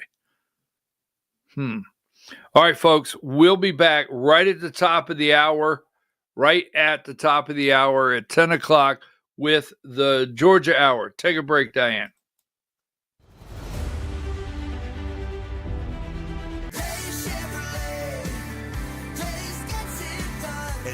Chevrolet in Jasper. It's last call. Your last chance to save $12,000 off Silverado 1500 and $7,500 off Silverado 2500 crew cabs. Don't miss last call and save $12,000 off Silverado 1500 and $7,500 off Silverado 2500 crew cabs at Days Chevrolet in Jasper. Days Chevrolet. Days gets it done. Together, let's drive. Larry's Body Shop in Ellijay. Family owned and operated since 1978. The latest in cutting-edge digital technology and state-of-the-art equipment allow our iCard Gold Class certified technicians to restore your vehicle. Our second-to-none customer service will work directly with your insurance company. Major accident or minor fender bender, we take the dents out of accidents. Larry's Body Shop, North Georgia's #1 body shop. Visit us at collisiondecision.com. Why give your money to liberal media companies? Put your marketing needs in the hands of a conservative marketing professional and start getting results today. FYN Media Group, one of the top digital marketing agencies in Georgia, specializes in website design and hosting, social media promotion and management, and so much more. Visit FYNmediagroup.com or call 706-889-3564 for a free consultation. Welcome to El Rey Azteca Mexican Restaurant. We invite you to indulge your senses with our from-scratch authentic Mexican food. Whether you are hungry for fajitas or the El Rey Azteca burrito, we offer a wide variety of fine Mexican dishes, drinks, and desserts. Our inviting patio, indoor seating, and bar has a seat for everyone. So come to El Rey Azteca for delicious food, great drinks, good friends, and loads of fun in a casual and friendly atmosphere. Ladies, when you wear elegant jewelry, you become a force to be reckoned with. You shine brighter than the stars in the sky, and your inner beauty radiates like the sun. So embrace the magic, embrace the elegance, and let your jewelry be a reflection of your true, authentic self. My friends over at North Georgia Diamond know what a woman wants. Go see them for the perfect gift. And remember, when it comes to elegance, there's no such thing as too much. Come see us at North Georgia Diamond. We're igniting passion one sparkle at a time.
In 1981, Reed Nicholson began selling tires out of an old barn in Mineral Bluff. Little did he know that he had just laid the groundwork for the most trusted names in automotive services in the Blue Ridge area. In 1997, Nicholson Tire Center became what it is today, holding the same values of faith, family, and great customer service. 2 locations to serve you, and the Blue Ridge location is currently expanding to offer fast service and the largest U-Haul provider in Georgia. Nicholson Tire Center, Blue Ridge, and Mineral Bluff.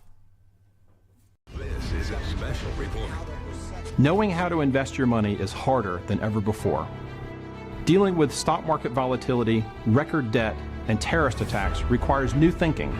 At U.S. Asset Management, we can help you see the world more clearly so that you can move beyond the chaos and invest with confidence. Call us, visit us online, or drop by our office. U.S. Asset Management, helping you make better decisions with your money. Mesquite Grill, now offering online ordering for your convenience. Check out our new website at mesquitegrillbr.com. That's mesquitegrillbr.com. The great food and service you have come to expect, ready for you when you arrive. Open 7 days a week with a fully stocked bar and friendly service. Bring your furry friends with you and dine on our pet-friendly patio. Also, check out our catering options and let us prepare delicious food for your next event.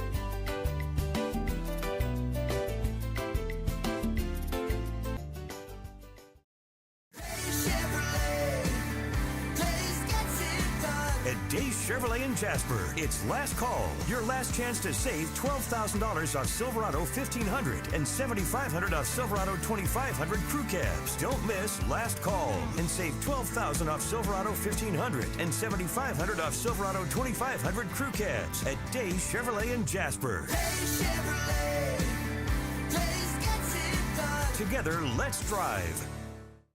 Larry's Body Shop in Ellijay. Family owned and operated since 1978. The latest in cutting-edge digital technology and state-of-the-art equipment allow our iCard Gold Class certified technicians to restore your vehicle. Our second-to-none customer service will work directly with your insurance company. Major accident or minor fender bender. We take the dents out of accidents. Larry's Body Shop, North Georgia's #1 body shop. Visit us at collisiondecision.com.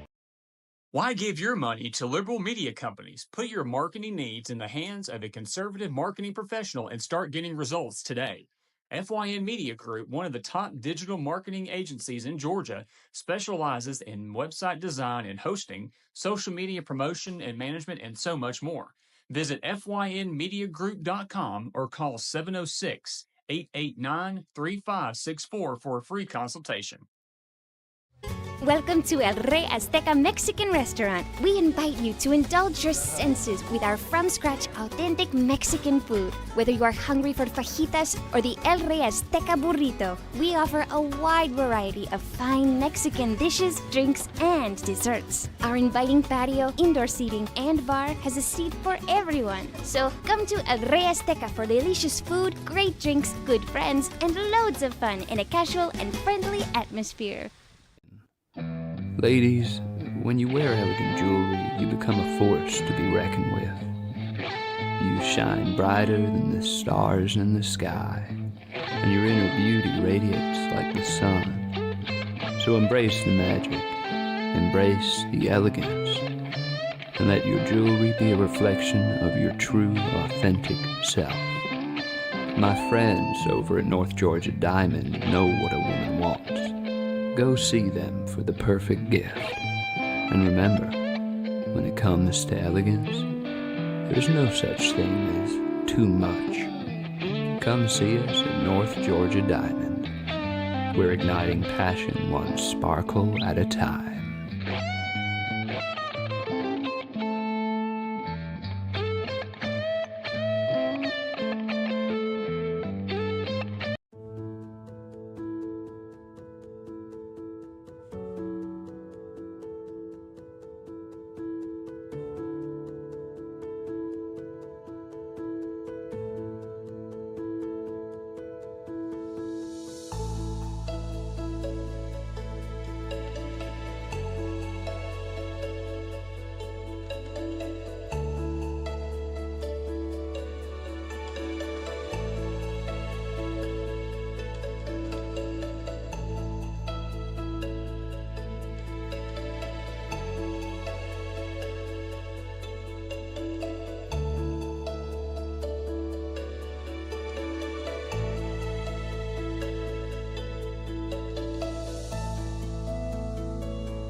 In 1981, Reed Nicholson began selling tires out of an old barn in Mineral Bluff. Little did he know that he had just laid the groundwork for the most trusted names in automotive services in the Blue Ridge area. In 1997, Nicholson Tire Center became what it is today, holding the same values of faith, family, and great customer service. 2 locations to serve you, and the Blue Ridge location is currently expanding to offer fast service and the largest U-Haul provider in Georgia. Nicholson Tire Center, Blue Ridge, and Mineral Bluff. This is a special report. Knowing how to invest your money is harder than ever before. Dealing with stock market volatility, record debt, and terrorist attacks requires new thinking. At U.S. Asset Management, we can help you see the world more clearly so that you can move beyond the chaos and invest with confidence. Call us, visit us online, or drop by our office. U.S. Asset Management, helping you make better decisions with your money. Mesquite Grill, now offering online.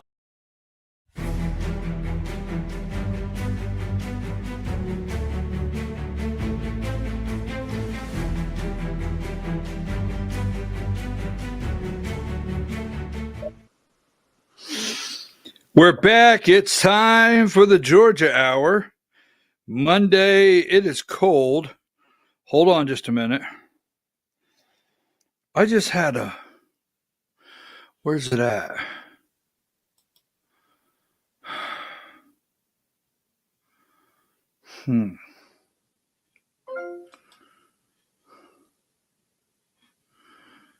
What do I have? I have messages. I've got like 8 different places I get messages, and that's no joke. I get them on my email, then I get them on Facebook. I get them on... I try to check all of them. I'm your host, BKP. You're watching BKP Politics on voiceofruralamerica.com. Let me start all over this Monday morning. Good morning, folks. I'm your host, BKP. It's time for the Georgia Hour, brought to you by voiceofruralamerica.com. I am cold. I'm pretty sure because... She's not far away, just a couple miles. As the crow flies, we say that in the country. But I bet Diane's cold too. Good morning, Diane. I hope you're doing well. Now, there's days when I don't know what direction to start the show in because I want to make sure we are clear when we bring you information. Because we're in a mess in Georgia. We're in an absolute mess. I mean, we're coming off a week where Democrats handed our asses in 2 PSC races with 2 candidates that we know that have the utilities have dealt with these data centers for a long time. We know no direct person or quote, but we know these people don't tell us the truth.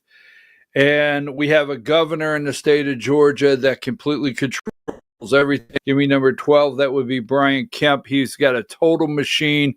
He controls everything out there, every single thing as far as our Republican politics, who can run. I do think there's some things going on in the governor's race. I hear he doesn't, or Marty, especially. You got to remember, in Georgia, if you're in Georgia, you can't talk about Brian without talking about Marty Antoinette Kemp, the wife, and Marty, the second governor of Georgia.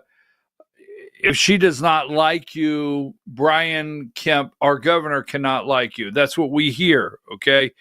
And I hear that Governor Marty Kemp does not like Burt Jones. So I think some things will be happening in the governor's race in Georgia. I don't think that the Kemps are prepared to endorse or get behind Chris Carr because Brian Kemp is totally behind his buddy, Derek Dooley. Now, we know why. First of all, give me number. I sent you these. I hope you got them and got a chance to load them 103.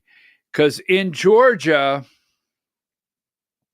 the deal was that Brian Kemp, right? Brian Kemp and Derek Dooley, former head football coach over at Tennessee.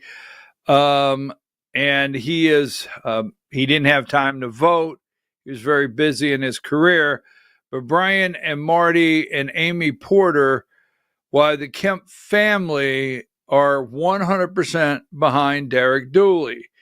Now, you know the deal that was made, or what they were trying to make, is that President Donald Trump would support the same person Brian Kemp would support. They would come together, make a deal, come together, not have the division in Georgia,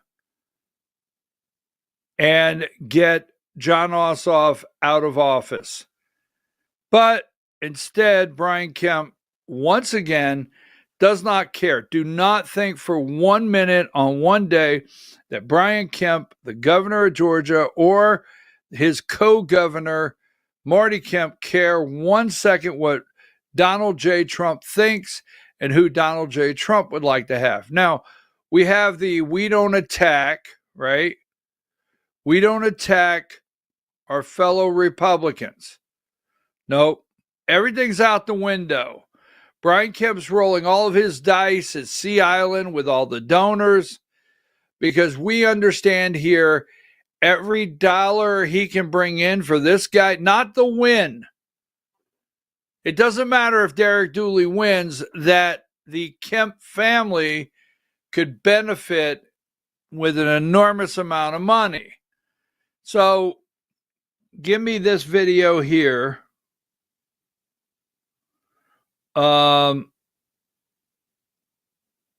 Give me video 8. What do Mike Collins, Buddy Carter, and John Ossoff have in common? They all failed and shut down the government. It's what happens when you send career politicians to D.C. To change Washington, we need an outsider. Derek Dooley for U.S. Senate. Okay, hardworking Georgians, Inc. or PAC or whatever they are, that's Brian Kemp. And it's a little backstabbing that Brian Kemp would go after two sitting Republicans that voted to keep, give me number 65, voted to keep the government open. Mike Johnson and Buddy Carter did not, right, add fallout.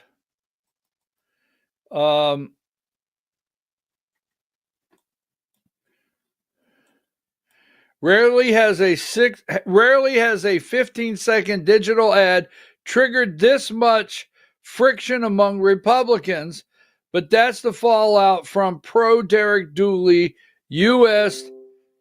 Senate spot from Governor Brian Kemp's political network that blamed career politicians Buddy Carter, John Ossoff, and Mike Collins. So he goes after them. See if I have the one here I wanted. Maybe I do. I had it was on Axios. It was everywhere. Give me 48 and then 49. Now, the reason we're bringing this up again today, because we're going to spin it. We don't spin anything. We're going to move it right into the whole thing in Georgia. I mean, every tentacle touches these people's tentacles. Ooh, hate to think of that. Touching tentacles all over the state. Senate Republicans slam Kemp for over shutdown ad, right? And this is an Axios. Why it matters, the anger over the commercial, which partly blames the GOP for the historical long government shutdown represents one of the high-profile public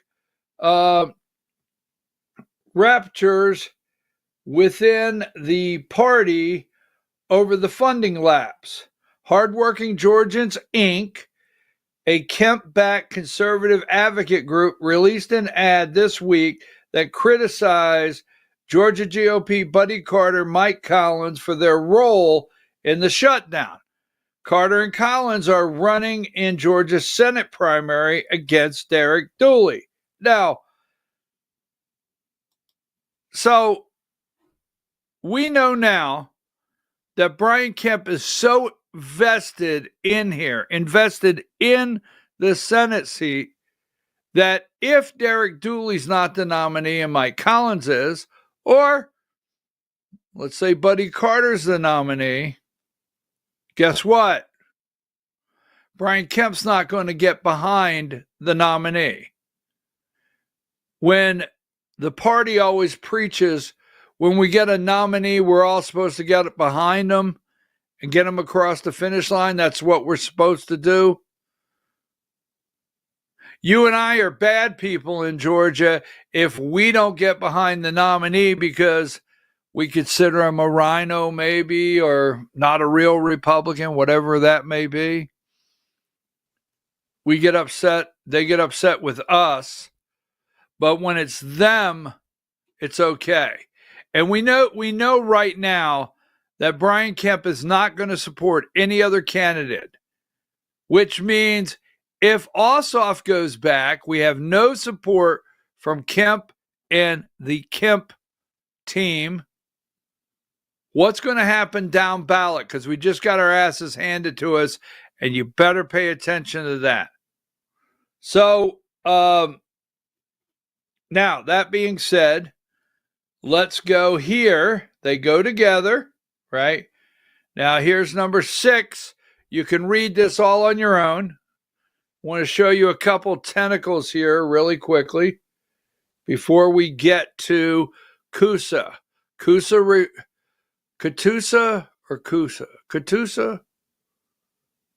Republican Party.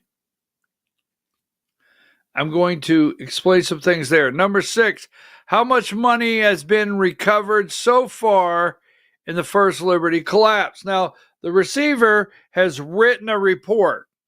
It's 93 pages. You can go there, find the report, read all 93 pages. But this Frost family, I call it the Frost family, okay? There's only been named in the legal documents Brant Frost IV, the father. Now you have number 7, the albino rhino, and you have the rest of the family, right? Now the albino rhino, very clear, worked within the company, First Liberty Building and Loan, and so did Katie Frost. That being said, the Georgia GOP will not distance themselves from anything to do with this. So we have Brian Kemp. We have the 140. Let's go here. Number 4. Let's remind you that senior citizens, the number 1 age group, demographic, preyed upon by First Liberty Building and Loan were senior citizens. We lost everything. Senior citizens. Moving right along. We have right here. This is Derek Dooley, number 65. Endorsed by, right? There he is, Derek Dooley. Endorsed by number 103, Brian Kemp.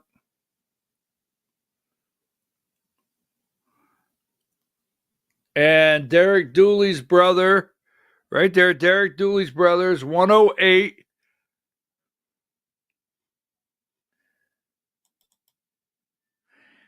And on page 104, right, go to 108.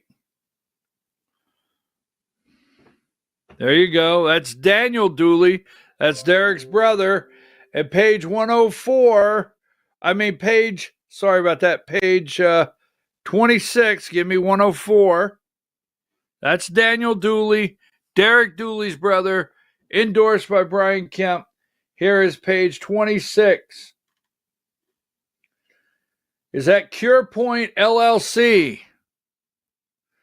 Daniel Dooley.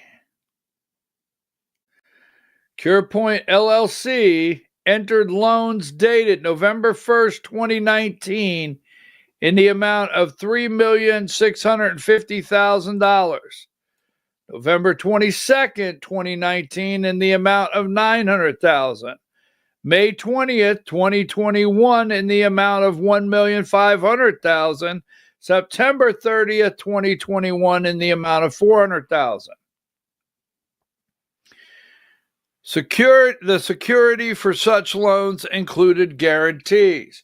CurePoint is a debtor in Chapter 11, pending the United States Bankruptcy Court for the Northern District, right? CurePoint bankruptcy case prior to the appointment of the receiver. The receiver entities filed a claim in the CurePoint bankruptcy case after the liquidating trustee in their case objected to the claim amount of the claim reduced to $300,000. So CurePoint filed bankruptcy before the receiver took over. Oh yeah. CurePoint entered loans dated November 1st, $3,650,000. CurePoint is a debtor in Chapter 11, pending the United States Bankruptcy Court for the Northern District of Georgia, right? Prior to the appointment of the receiver. Derek Dooley, right,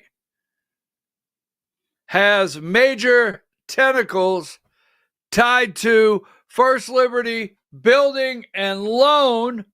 It's in the receiver's report, which is the brother of Derek Dooley, Daniel Dooley, tentacles tied to First Liberty Building and Loan, brother of Derek Dooley, running for Senate, backed by Brian Kemp.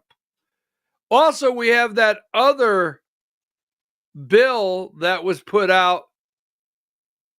That was, I forget the name of that company. Cinetech? Is it Cinetech? I don't know. I don't want to give a company out that's wrong, right? That Daniel Dooley is president of or CEO. That a bill that was passed down under the Gold Dome benefits him.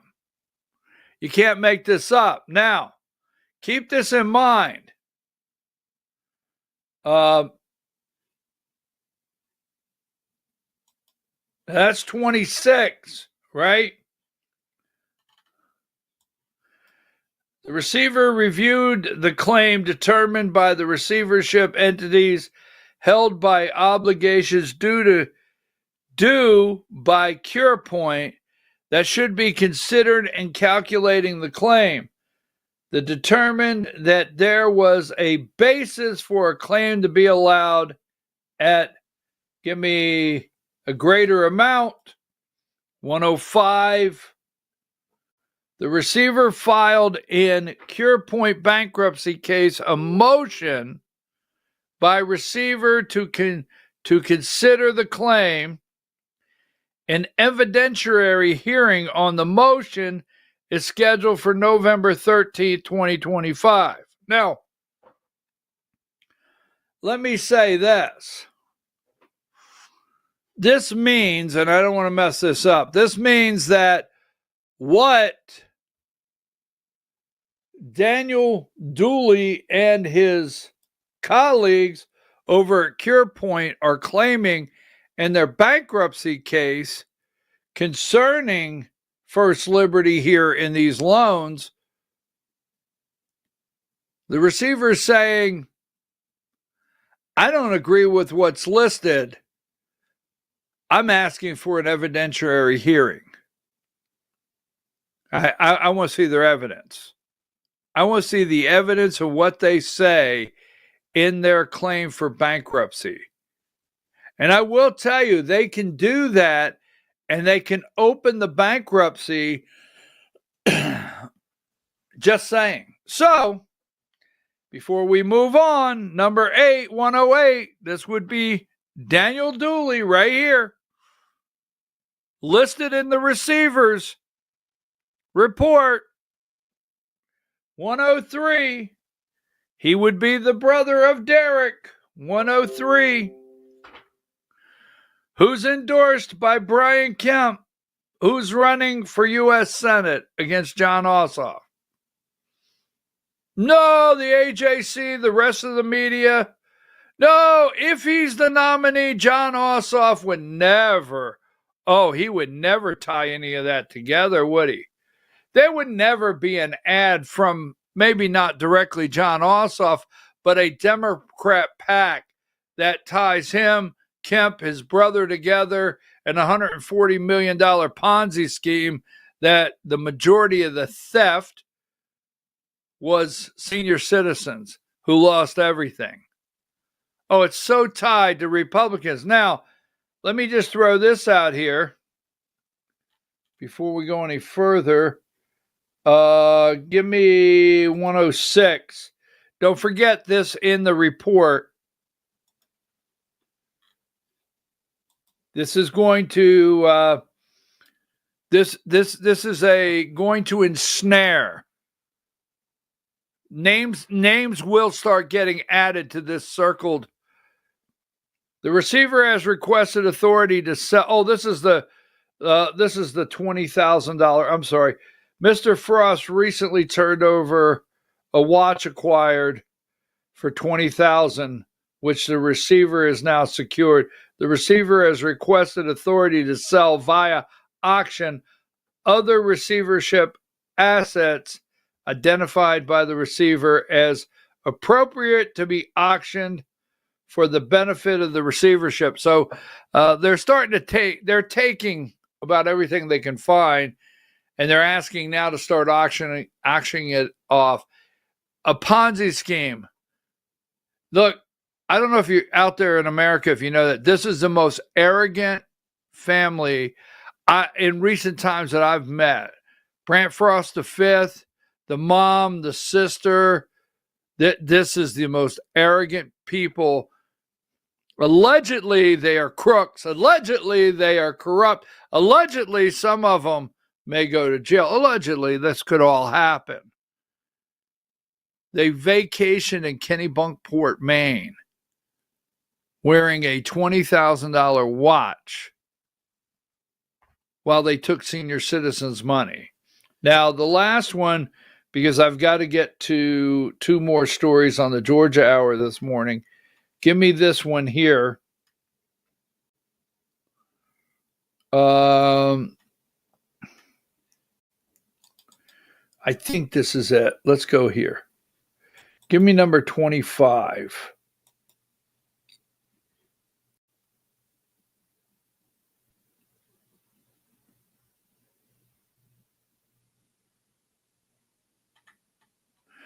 To date, only one borrower has made a total of $45,000 to the receiver. The receiver has not yet located a clear list of borrowers, and the amount payable and certain reports reviewed by the receiver do not appear to be accurate. Furthermore, loan schedules indicate that certain loans have been paid off even though the principal balance was not repaid, and certain reports appear to have incorrect loan payoff figures. There was no records, accurate records. And there are loans that say paid off, but they can't actually find where they were paid off. Seriously. Now, let me make sure. I know there was one other I wanted, and may not put it on the screen. I'm going to show it to you here. Yeah, this is from the other day. I just want to show you this. Keep this in mind. There are going to be more names. Could you get 123 from Friday? If you can't, don't worry about it. It was 123 on Friday. During the application period, the receiver also discovered that significant transfers of funds, keep that in mind, significant transfers of funds and other assets were made to third parties, insiders, and affiliates of the receivership entities who did not appear to have provided equivalent value. Keep in mind, insiders is a plural. Parties, third parties, insiders, and affiliates. All of those are plural. Don't forget. So this, now, obviously, we can't get away from the Frost family if we're the Georgia Republican Party. And may I remind you, before we move on, well, anyhow, the chairman of the Georgia Republican Party, Josh McCoon, I sent you his video. I think it's video 19 I sent to you. Will you play that? In 2 years. In November of this year, success looks like winning both of the Public Service Commission statewide elections that will be on the ballot in November of 2025. Success looks like firing John Ossoff, electing Republicans up and down the ballot, but also being aggressive about picking up new opportunities. And that means investing in Georgia's 2nd congressional district to finally defeat Sanford Bishop. All right, success looks like November, that would be now, winning the 2 Public Service Commission races. All right. And don't forget 107. I took the individual that received this. I took their name off this, but remember, don't forget, the chairman, Lieutenant Governor Burt Jones, endorses conservative Josh McCoon as the Georgia Republican Party chairman. Don't forget that. Don't forget all the names out there. McCoon, Georgia Republican Party chairman. That was a mailer that he put out with Burt Jones on there. Data centers. He endorsed Josh McCoon, party chair. Tentacles all the way out, stretched out. All right, take that down. Now, we've got to get to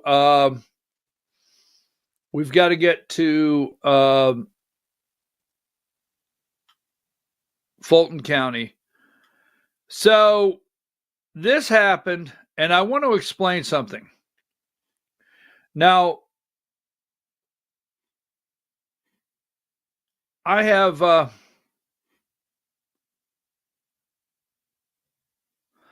I've offered to help any way I could when I was first vice chair of the Georgia Republican Party, even to the point, even afterwards, I offered to help. Now, GRA, give me number 45. State court defies federal court in Catoosa GOP freedom of association case. Now, that sounds pretty simple. So let me always start by this. I have a lot of friends while we're talking about First Liberty Building and Loan, I have a lot of friends that wear a GRA badge. I have a lot of friends that I support that are great people that are members of the GRA. But as you well know, I applied to the GRA twice so I can be helpful in any way I can to support the organization in the right way. And both times I was turned down. Now, I know why. I always get pushback on why. I get messages that's not the reason, but I do know why. All right. You can't keep calling for Alex Johnson and Nathaniel Darnell to resign and think you're ever going to get accepted to the GRA in Georgia. It's not going to happen. I'll explain later. Now, they want to make this sound simple. I'm not against. So let's get clear. All right. I live next to a county that, in my opinion, and I think I have enough evidence, that there's 3 county commissioners, count them, 3, that are Democrats who ran under the guise of being Republicans. So in red Georgia, we have it all the time. That we have Democrats run as Republicans. And they get elected and we have a problem. And we're trying to stop that, and we realize that's a problem. Now, I told Alex Johnson from day one is marketing, 2, you have to go a different direction, right? Remember in 2023, was it at the, or 2022, whenever we had the convention where I was elected, everybody was being asked, do you support the accountability rule? And I told Alex Johnson right on the phone that he had to change the name, number 1. Accountability rule was never going to fly. It had to change. And I mentioned this to several of them. It went nowhere. Now, they're going to make this sound simple, that a state judge, and all this is the rights of a county party to have freedom of association. That's the way they're going to spin it, is that's what's happening. Now, you have freedom of association if it's clearly 100% yours, right? If it's 100% yours.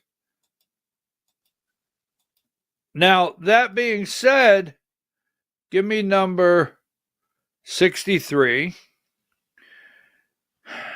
Georgia judge rejects mysterious GOP loyalty test. All right. A Georgia judge issued a blistering takedown of the rural county GOP committee that tried to impose a mysterious star chamber-like process to block candidates from qualifying to run as Republicans based on an ideology test. All right, the 33-page ruling Friday dismantled the Catoosa County GOP's attempt to bar 4 Republicans from seeking local office. Now, here's what I have told everyone out there. And again, I do not want, I think we ought to be able to say, if you want to run as a Republican, you need to be a Republican. And I do think, let me get my actual personal feelings out. I do think a Republican Party had this conversation with the county a couple weeks ago. Now, I do get counties that call and inquire. And if you call me, I'll help you any way I can. I will. And don't take that. Don't listen to the jackasses that attack me. I'll help you any way I can if you'll call. Because here's the thing.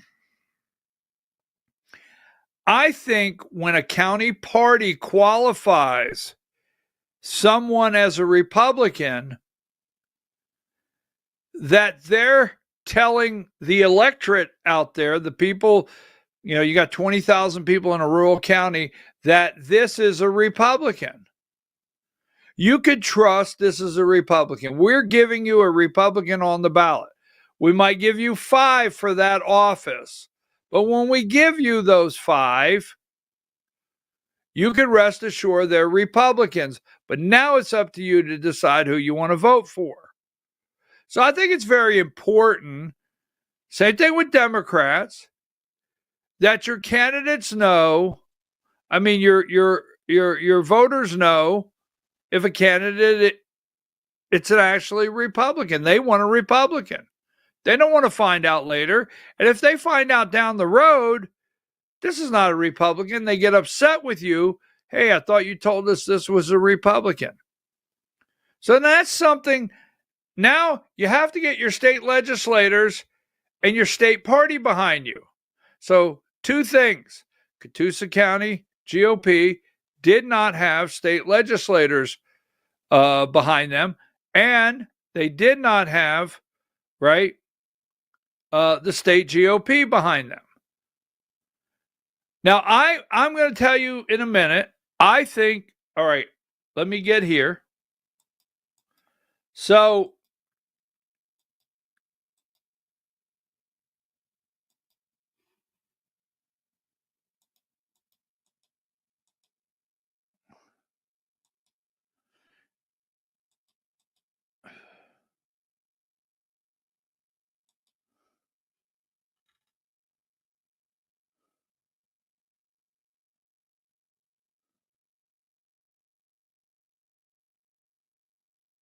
give me number 68.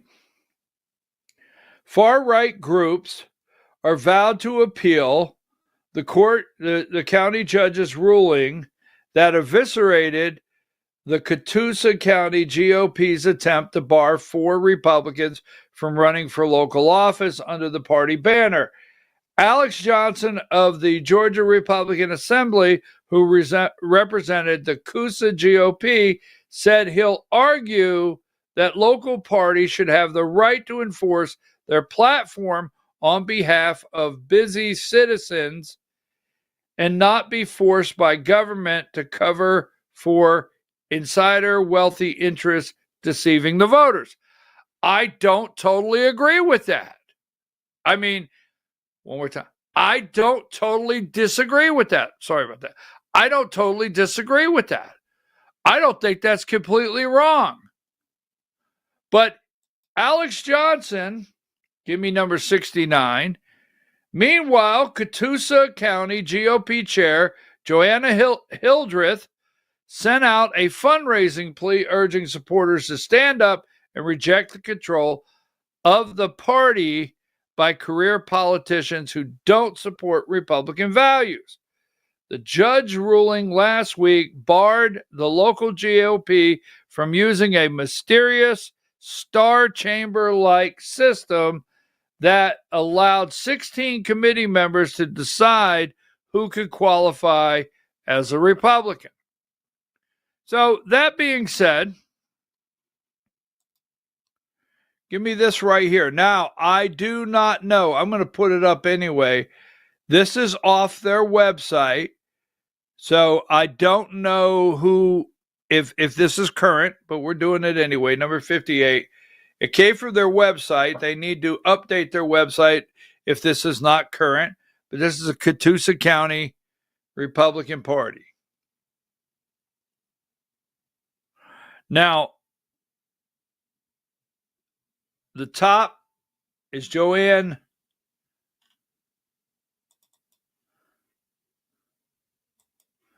The top corner is Joanna Hildreth.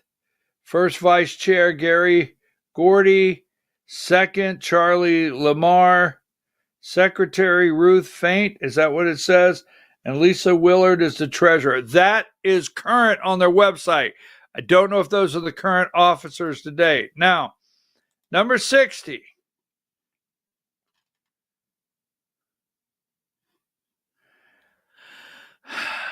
Sadly, Abigail, guilt by association, has to go. But let me just tell you this. Now, they're going to appeal this. Okay, they're going to appeal it. Why does Alex Johnson keep pushing this cart uphill? Why doesn't the GRA help fight in Fulton County? Why doesn't the GRA help fight all the way around the state? Why is the GRA not fighting downtown in Atlanta to get legislation from Republicans that would support us? Why not? They don't. They don't. Why would Alex Johnson keep pushing this uphill, knowing he has no judicial support, no legislative support under the Gold Dome, and no state support from the Georgia GOP, Inc.? Why would he keep pushing this uphill?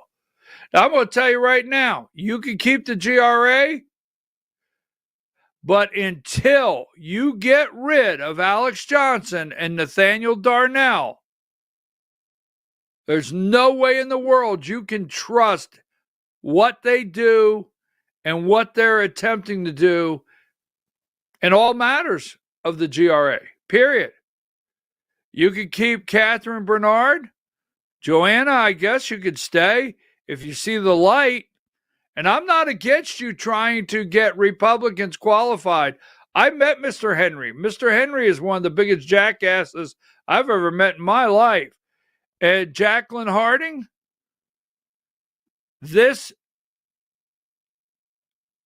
Alex Johnson, Nathaniel Darnell need to go immediately. Now, let me show you some things, because they keep making it sound simple. And it's just not that simple. And I'm going to show you. There's qualifying. The Republican Party does not set qualifying fees. The party does not set the qualifying fees. Now, what happened when they stopped these candidates from qualifying? A judge put a stay, and the county Board of Elections went ahead and qualified these candidates, the County Board of Election. Now, my opinion is that Alex Johnson is doing this on purpose. This is clearly my opinion, okay? He's one of two things. He's doing this on purpose, or he's absolutely the worst attorney there is out there that has a shingle. Because I told you on this program, when you came out of the Georgia Republican Party State Convention that was rigged, Alex Johnson wrote an article of it being the most successful. Keep this in mind when you look at this case and everything else that he touches. He wrote that convention as the most successful convention we've ever had, and that we barred Brad Raffensperger from running as a Republican. No, we didn't. We never did, not 1 minute. But he claimed it. He claimed that resolution. And they did it so he would get the state delegates to say they didn't want Brad Raffensperger to run as a Republican and be able to use that in Catoosa. But here's what I think he's really doing and why I don't trust him at all. I think he knows. I've told a lot of you out there. The state, Georgia State House, your Speaker of the House, John Burns, your Lieutenant Governor, Burt Jones, your Governor, Brian Kemp, they don't even want a state party. They don't care about a state party. And they would be fine with taking all the qualifying. So what they're ready to do, they are ready to do, is they're ready to let counties' Board of Elections qualify the candidates. And our Board of Elections in the counties are no longer mandated to have Republicans or Democrats on there. Now, the state is ready to let counties take all the money, forget the party. Parties get a lot of the qualifying fees. A lot of the state, when you have when you have an open race in the county, oh yeah, when you have an open race in the county and you got an open sheriff's race and 4 people are running for that, and commissioner race and 4 people are running for that, and tax commissioner, that's some good, very good qualifying fee revenue for the party. But what the state is ready to do, the state is ready to take all qualifying away from the party, give it to the state Secretary of State's office, yes, Secretary of State's office, and give it to your county board of elections. So all you got to do is go into county board of elections. Guess what? Then Secretary of State and the county gets all the qualifying money. Oh, they're ready for that. Alex Johnson knows that. I have said over and over, the minute you keep pushing this the wrong way, I want Republicans. You know, I'm tired of these people claiming to be a Republican.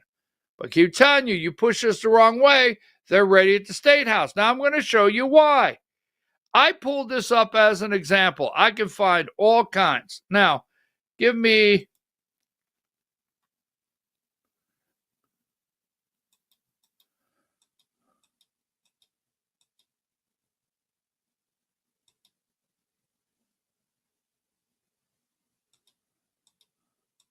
Hold on, I know I have it. I know I have it.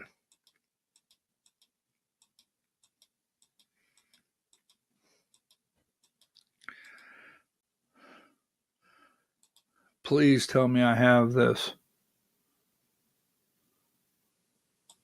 Hang tight. Don't go nowhere. I want to show you something.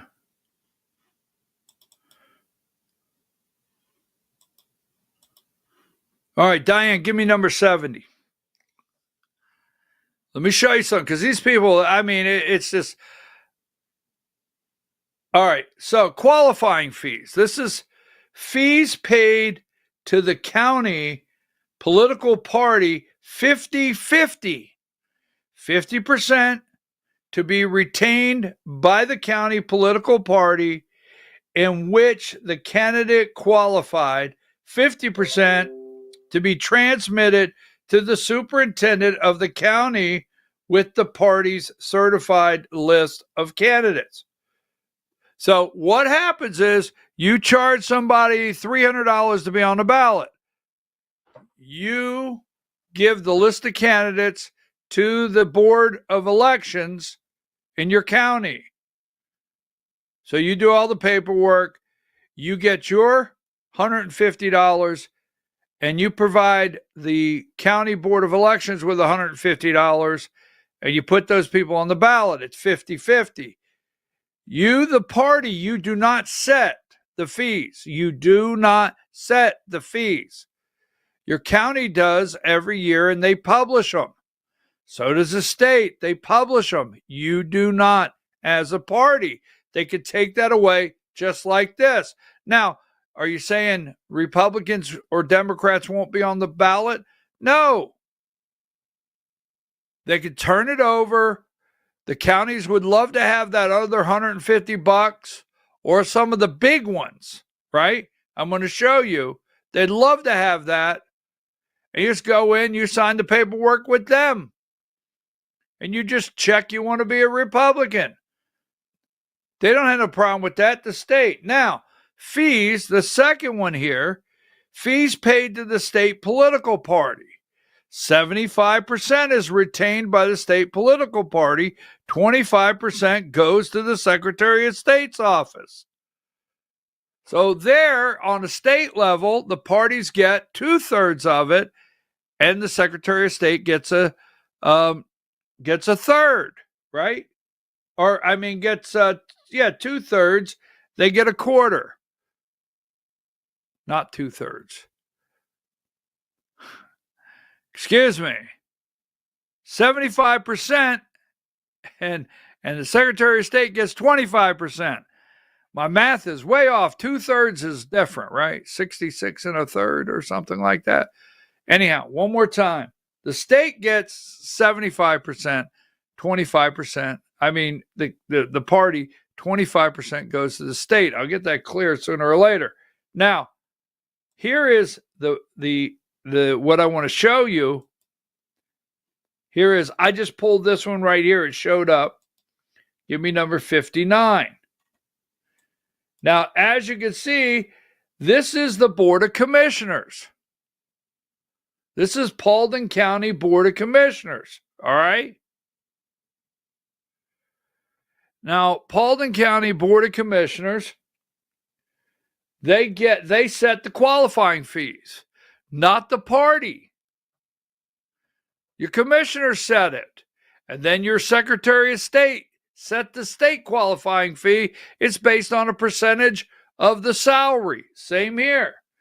But look here, qualifying fees for the local races. Commission chairman, $2,625. That means the party gets $1,250 or 13 is 26. They get a lot of money out of this, but so does the county. So they're ready to give the state election board, you can see this here, Superior Court, look at that, 2767. They set the qualifying fees in your county. And there's a formula to go from by the state. They're ready to take them all away. They are ready to take them from your county just like that.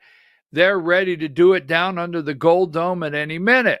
Now, because of the fact that you're not the sole, because there's a board of elections that handles your candidates, you're not the sole recipient of these qualifying fees. I mean, if you handled everything, it'd be different, but you can't. That's what I'm saying. Now, number 60. You see, Alex Johnson knows all the convoluted issues. He knows that the counties are ready, the state's ready to give it to the counties, all the money. Yes, your county Republican Party is getting ready to, once Alex Johnson keeps this going, and I'm for identifying Republicans. If this was handled correctly, I'm all for it. But you've got no governor behind it. You've got no state legislators behind it. You don't have a bill down at the Gold Dome to correct this, to give us the right to do it as a party. You don't have your Joshua Kuhn, the chair of the Georgia GOP Inc. He's not behind the counties. You have nothing behind you whatsoever. And you're pushing a ball uphill through the courts. And the state is ready at any time. Secretary of State would love to have all the qualifying fees. So would your county. They'd love to have the qualifying fees. And it's going to happen, and Alex Johnson knows. And I really think he's pushing the ball uphill. Now, I don't particularly like Scott. Give me number 57. Scott has written ugly stuff about me. I'm not saying I don't want to advocate for the Peach Pundit, but I read about 4 articles on this. And they actually don't do a bad job laying this article out. They don't do a real bad job. There's a lot of stuff in there I could care less. It's not necessary that they go ahead and attack people, much like myself. Scott's attacked me personally as far as when I was first vice chair. I'm used to these guys, but I want to show you something. This is out of the article. Give me number 54.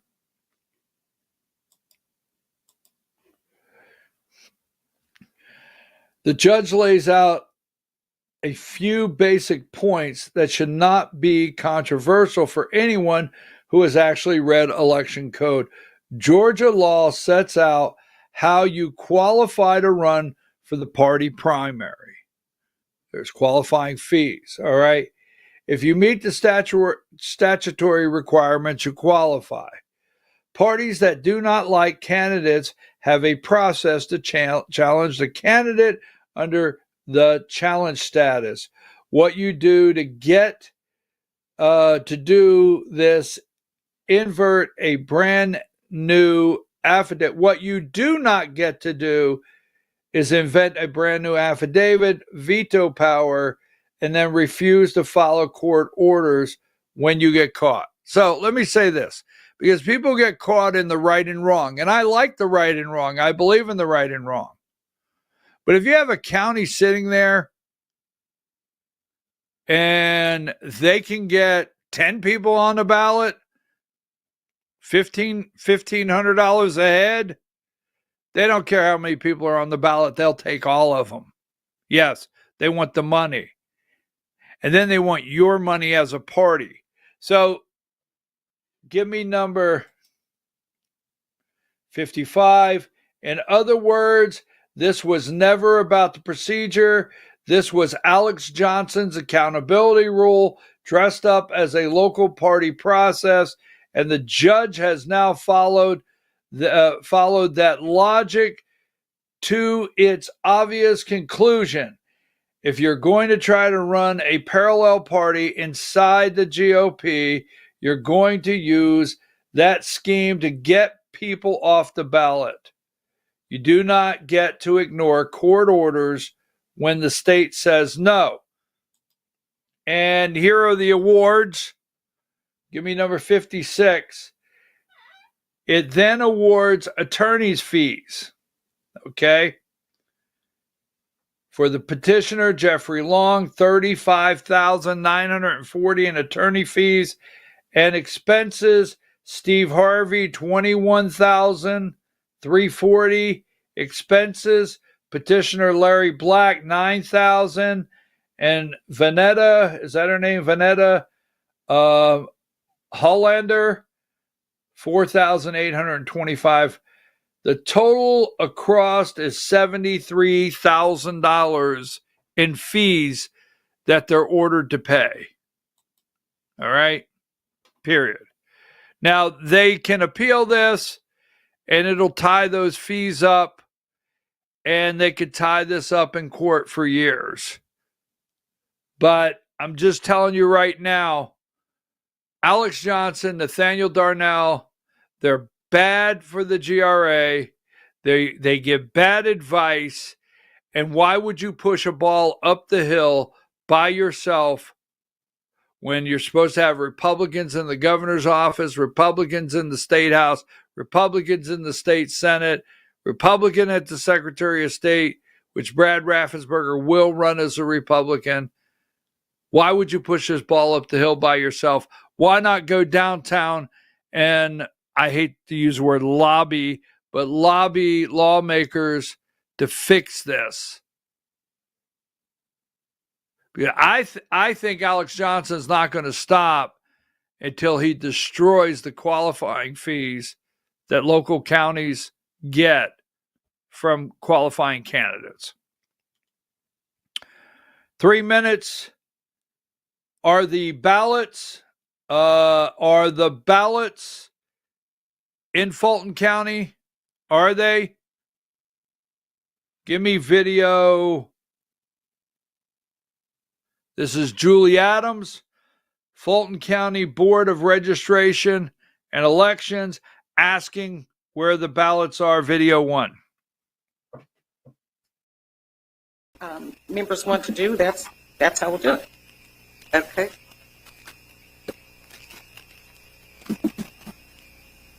This is our pre-certification meeting, but do we have any executive session? May I comment on that? I know that we have talking about the DOJ letter in executive session, but I don't believe that it really falls under legal. It's a letter that's been made public. It does fall under legal when there's a subpoena. It always does. And we've had this discussion before of whether or not a subpoena falls under executive session. And our attorneys have on more than one occasion said yes. Okay. But I do have a follow-up question. Do we have the 2020 ballots, Ms. Williams? That is a matter that's currently, Ms. Williams, do not answer. That is a matter that is currently, I believe, in litigation as well. And Ms. Adams, you well know that as well. It is not in litigation. If we are not asking if we have the ballots from 2020. I'm a board member. I'm allowed to ask a question about documents from 2020. Do we have I believe that is do the we have case. the ballots?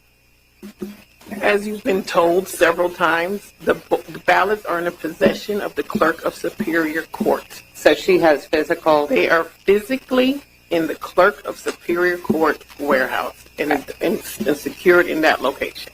Okay. They've been there for 5 years. The ballots and the records. Correct. From that election. For the past 5 years, they have been in the clerk of Superior Court possession. Okay. I had been told actually earlier that they were in our warehouse. Nobody told you that, and they are in the clerk. Well, wait a minute. Let's not debate that. You asked the question. She did give the answer. And I think the public does know that this matter is before, I believe, in Fulton County Superior Court. This matter is sitting there right now.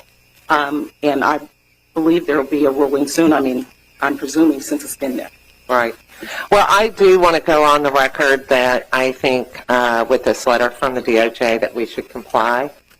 And just want to go on the record that I am not fighting it at all. I think that with all the questions, we need to comply. We need to get all of the questions stopped. If everything's right, they'll just say everything's right, and it'll be great. But I just want to be on the record that I'm not obstructing anything from the SEB or the Department of Justice. All right. Thank you. On the record, not obstructing anything.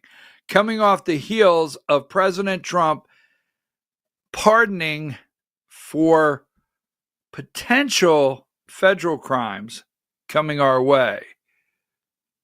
Scott McAfee, Superior Court Judge, Fulton County. Let's see what happens Thursday if no one shows up to take the RICO case. And then that's Julie Adams on the Fulton County Board of Registration and Elections.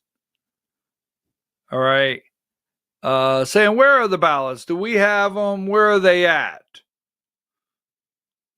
Can you tell me? Because I want to be on the record. I'm not obstructing anything.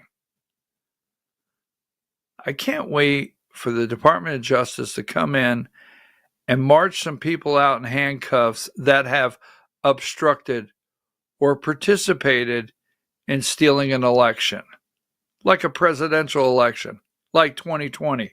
All right, it's 11:02. I'll see you tomorrow morning at 8 a.m. Thank you very much, Diane. We're going to get out for the day. Try to stay warm in North Georgia. Take us out of here, Diane.